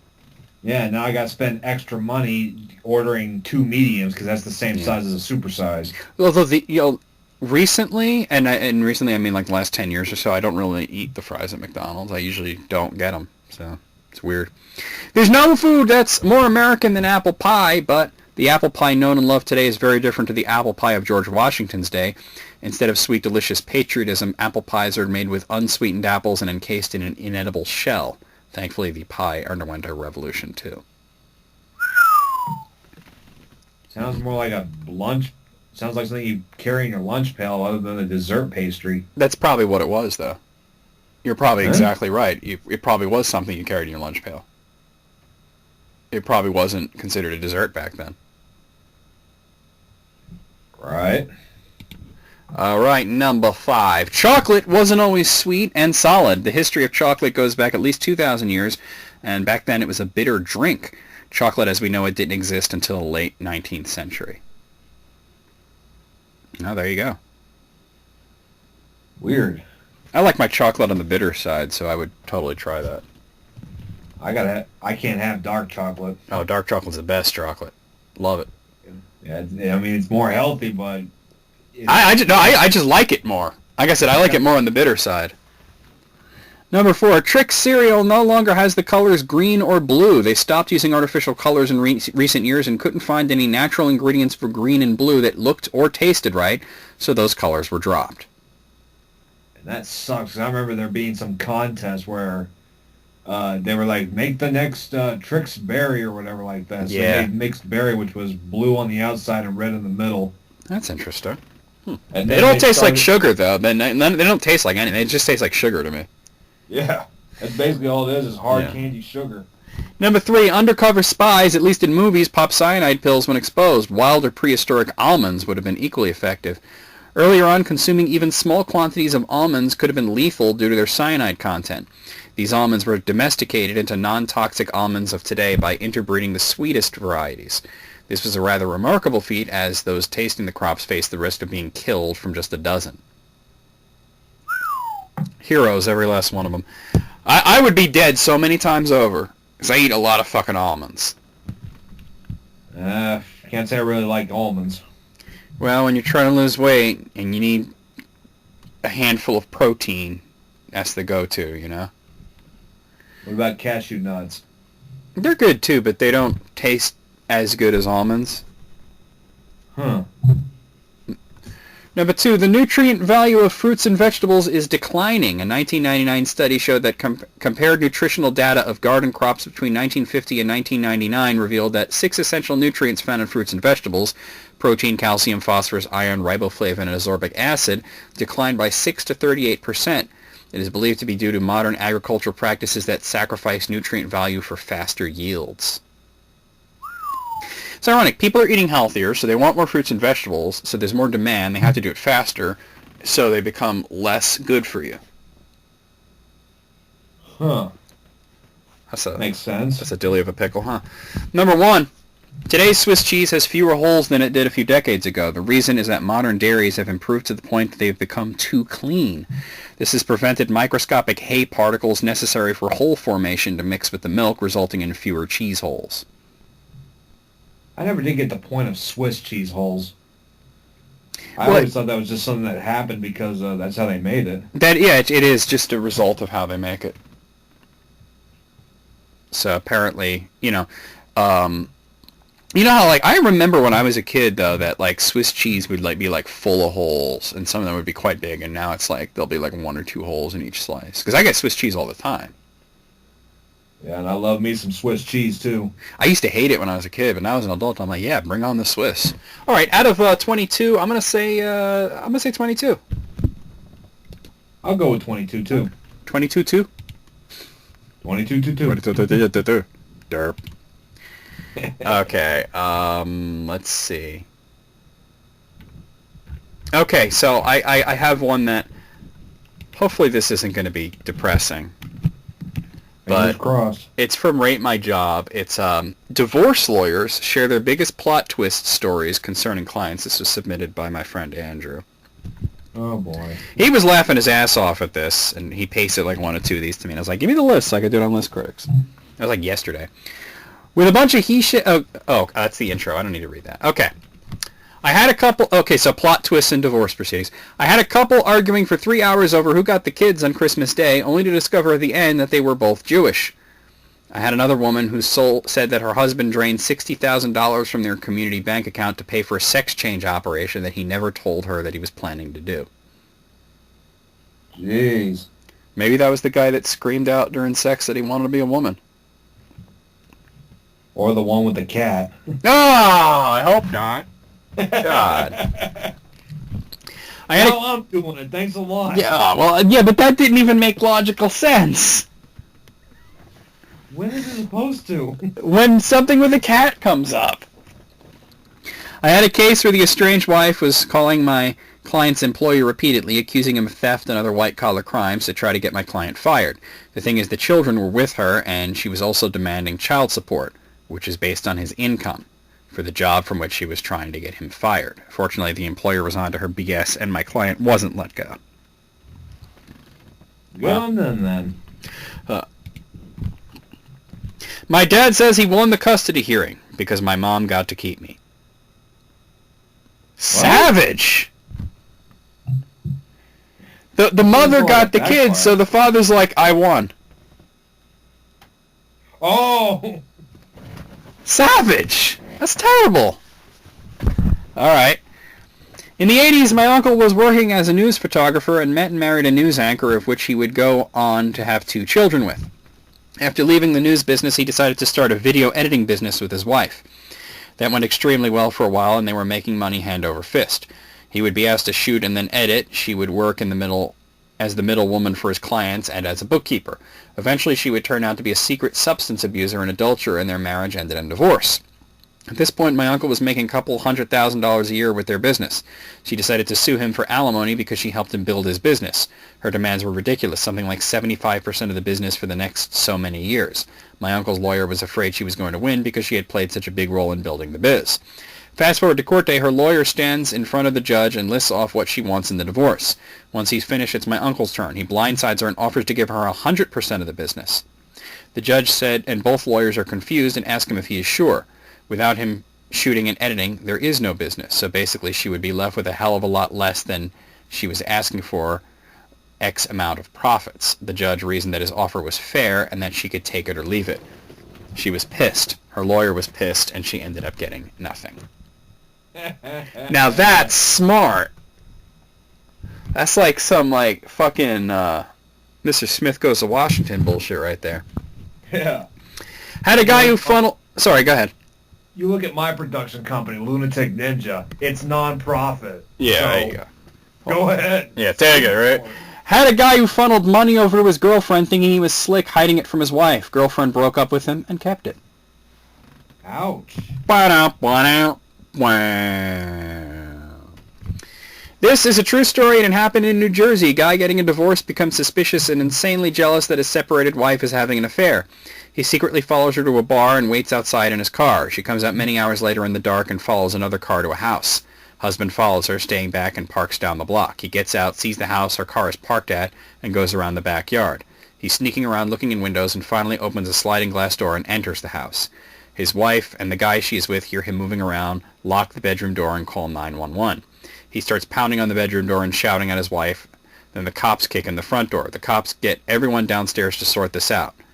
That is when the guy realized for the first time that his wife was sleeping with his own divorce lawyer. Oh, ouch. Well, that hurts right there. I guess that lawyer got fired, I would imagine. Probably more than that. Holy shit. I was in a mediation where it took the couple an hour and a half to split their personal property, retirement accounts, real property, and custody of their 6-month-old son. The rest of the day, about 4 hours, was spent arguing about how to split their time with the dog. For the kid, they just put as agreed upon by the parties. But the dog had a strict calendared schedule working out holidays and strict pickup and drop-off times. I was ashamed to be part of that unbelievable display. Yeah, that should be a kid problem, not a dog problem. That's crazy. I mean, I like dogs and everything, but holy shit. My professor told us about this woman who came in for counseling, complaining that her husband would never have sex with her. She claims to love him and all, and that he's a great guy. He tells her that she has to bring him in so they can get counseled together. So the guy, who's an MD, comes to sit down. My professor asks how often this guy masturbates. He says about once a day. The wife looks disgusted and demands an explanation, whereupon the guy says that he's too busy for sex. And for him to have sex with her, he has to wine and dine her. He gets home and is exhausted, so he just tends to skip the sex, opting for masturbation in the morning in the shower while his wife is asleep. But the guy starts to make considerable progress over the course of time, and the couple is spending more time together. Yet my professor notices that the wife doesn't seem to be much happier. So he confronts her one-on-one in a one-on-one session. She is a little hesitant, but makes my professor swear to confidentiality. The truth is that she thinks her husband is boring and that she has been having an affair for 2 years. She didn't think he would go for counseling, but was surprised when he did and made progress. She wanted to use it as an excuse for a divorce and come out looking like a good guy. He said that they had to stop counseling if he was going to keep things confidential. Wow. Talk about an all-time backfire. Yeah, that didn't work. There's this rich couple that was suing a company. A guy on the jury is hanging out with a friend one afternoon, and his buddy starts telling him about this cougar he's banging. Supposedly she is a giant controlling bitch, but she spends a lot of her husband's money on him, so he puts up with it. Partway through the convo, he drops her first name, and the jury dude goes, "Wait, is her name redacted?" Friend replies, "Yeah, do you know her?" Turns out it's the rich lady from the case he's on. The next day he has to recuse himself from the case because he couldn't look at her the same way. The couple's lawyer demanded an explanation as to why he was dropping out in the middle of everything, so he had to tell the judge, the lawyer, the lady, and her husband. Awkward. Anyways, the case was put on hold for a long time because they had a divorce to get to. Damn. That's a small world, huh? Yeah, it is. I've had a client come in to file divorce only to realize that the other party already obtained a divorce. He lied and never properly served her, and she defaulted. Had to undo that one. Fun. I didn't know that was a thing. My uncle and his wife were in a rocky relationship, and the end seemed inevitable. We all knew they were fighting, and we all knew that the wife was pretty crazy, so the divorce wasn't shocking. So one day my mom was at work, and she sees this story on the front page of a newspaper about how someone with her same last name was plotted to be murdered by his ex-wife. She read it and realized that the person was indeed her brother. It turns out that the ex-wife had been talking to an undercover cop she thought was a hitman for like 2 months, trying to figure out a way that she could kill her husband and not be traced. The cop obviously had a case going, but the problem was there really wasn't any evidence at the time that was enough to put her away or even charge her. Fast forward a couple of weeks, and the cop told his buddies at the station what was happening. They show up in my uncle's doorstep and break the news to him. The only evidence that could actually do any damage to her was that if she actually paid him money when the job was done.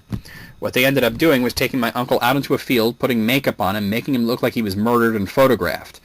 The cop brings her the pics and she pays him, and he arrests her on the spot. It turns out that all she wanted was his life insurance policy and custody of the 2 kids, but instead got 4 years of jail time. Karma. 4 years doesn't seem like enough. All right. Either way, karma took its toll.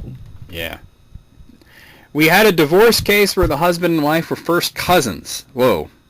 There's a little more to it, but whoa. They knew each other their whole lives and married late in life to each other. He had been cheating on her with his stepdaughter from his first marriage. What the? That guy wants to keep it in the family. Wants to do something. That's gross.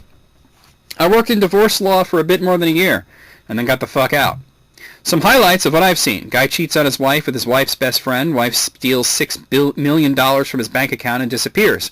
Guy gets multi-million-dollar inheritance. During divorce, he spends it all on strippers. Literally the whole thing.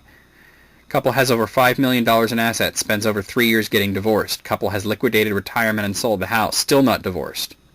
Lawyers have millions of dollars. This is largely the reason I'm done with this shit. Yep. I probably would be too. And we could all agree the winner is Kyle's dad. My ex-wife kicked me during our initial sit-down with our divorce lawyers. Stood up and delivered a full-on front kick to the thigh. She's a bad kicker, luckily. In retrospect, it may have been because I called her a soulless cunt. Who knows? That might have been the reason. Yeah? Just maybe. Okay, well, that was the last one. Out of, how many were there? Shit. Oh, it doesn't say. Yeah, I give it a letter grade. I'm going to say B minus. I'll say C plus. Some of these were just way too out there. Yeah, some of them were kind of out there. Let's see. I know we got to end it fairly soon, but I do got a few more that I want to get to before I end it. S Serpent had sent me some lists. Where are those? Here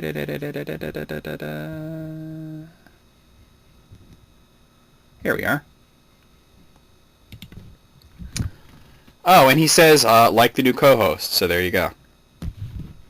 Huh. That's you, Peyton. Say what? He says he likes the new co-host. Oh, appreciate it. Maybe not anymore that you're like off in La La Land. Sorry, somebody tagged me in a post, and we could probably use this. Well, maybe not, but somebody tagged me in a list of 25 controversial and disturbing album covers you can't unsee. We've actually done that. And I already recognize the photo they're using. It's when the Euronymous, was it Euronymous? Euronymous, yeah, you're talking about the Mayhem cover, yeah. Yeah. No, we've actually done that on List Critics.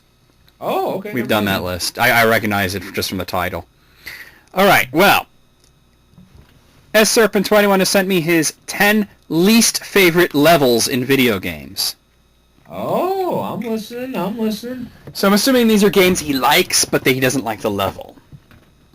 Number 10, Doom Episode 3, Mount Erebus. Oh, quick to the hidden exit to get to the bonus level and out of this giant open arena monster mash shithole.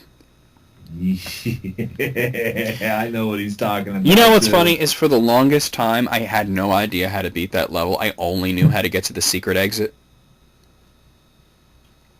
Shit. I did not know how to actually do it legitimately for like a long time.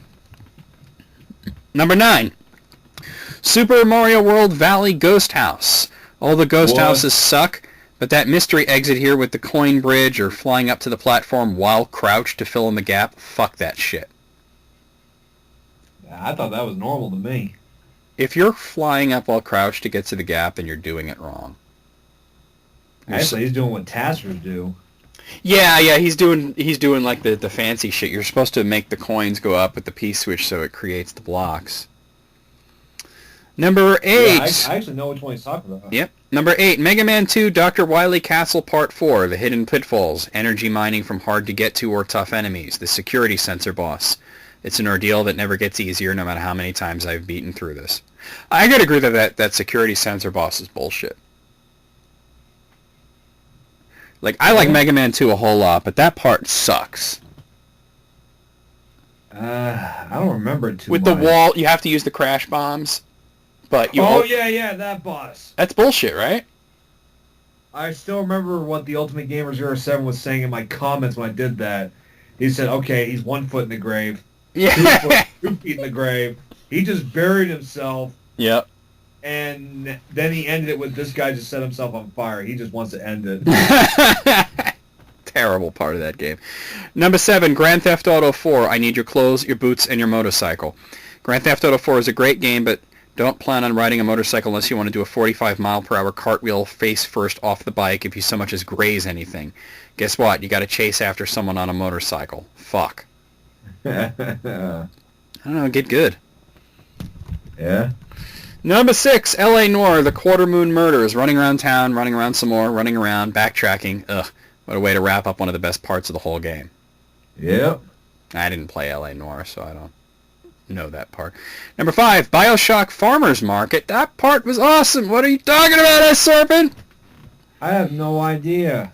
Fucking fetch quests. I love this game, don't get me wrong, but scrounging for the bee pollen, running around looking for water, ugh. You do it again later for that bomb, too, but the bee section is annoying. That's a good time to... It breaks up the flow of the game where it's all like, okay, shoot, you know, like read a diary, shoot. I mean, it gives you something different to do, I thought. I like the Farmer's Market. All right. Number 4, Legacy of the Wizard, Mom's Crown. I love the color choices for this part of the game. The music is a top 10 favorite of mine in gaming soundtracks, and you must have all the mother's unique items to proceed putting her to full use. Why do I hate it? Because of those fucking hidden enemies you can't see till they've already damaged you. That's why. They only appear as thick lines on the floor, too, after they hit you and surprise you with that bonk noise. I do the Mom's Crown second to get it out of the way after the daughters. Fuck those hidden enemies. Yeah? It's hard, but I wouldn't say it's, like, terrible. Alright. Number 3, Doom 3, Hell. Being in a very real-looking depiction of what I think of hell wasn't a thought that appeals to me at all, with the red smoking sky and fire and people in pain crying out, not to mention hearing Simon Garlick's PDA. I got to the boss, put in a cheat code, and killed that huge dog thing because no way I was staying in hell any longer. Damn, it must have really traumatized him. Wait till he plays Doom 4. Oh, yeah. Or just Doom, but oh god, that game was so good. Yeah, Sir Moggs, he got Doom 4 for his PS4, and, yeah. Oh god. It is an adrenaline rush too. I mean, there's no it is. Doom 3 was a good game, but it lacked the action that makes it Doom, you know. Doom 4 got it right. Number 2, Alien Isolation, the reactor core. How do you make a tense game even more tense? This level. This is me losing my shit and putting the game down because I lost the nerve to go further in the game. It took my brother progressing almost this far on his copy to make me say no you don't and get back into the saddle almost months later. Well, that makes it very effective, doesn't it? Something like that. Yeah. Number 1, Wing Commander Privateer Tarn Cross Mission 3. Now, nobody's fucking played this game, so... Remember my appearance on the VMX Show Season 8, Episode 3? I talk about it here, and if you don't, bottom line, I died. A lot. Then a computer crashed, and a year later I died. Even more and all because I don't want to play by the rules that every strategy guide told me to do when hearing so many times, play how you want. Don't forget, my favorite game, too. I gotta take your word for it, man. Nobody's played that game but you. I think you're the only one that has a copy. I wouldn't be surprised. Out of 10, I'm gonna give this a 5. Sorry, S-Serpent, but some of these were just like, what? Really? I'm going with 4. Oh, snap. Sorry if I lost a fan. Nah, you didn't. They're fine. Oh. He also sent me 50 hilarious photos that sum up every single state. I might save that for some other time, though. Because I think we need to end it. Yeah, Tanya's bugging me right now, so... All right, well, I think we'll stop it right there. I'll see you guys real soon with more great content. See you in maybe a couple of weeks or so for List Critics 2, and next month back here with List Critics. Sayonara, suckers. Later, taters. And remember, don't be a potato. Oh, God.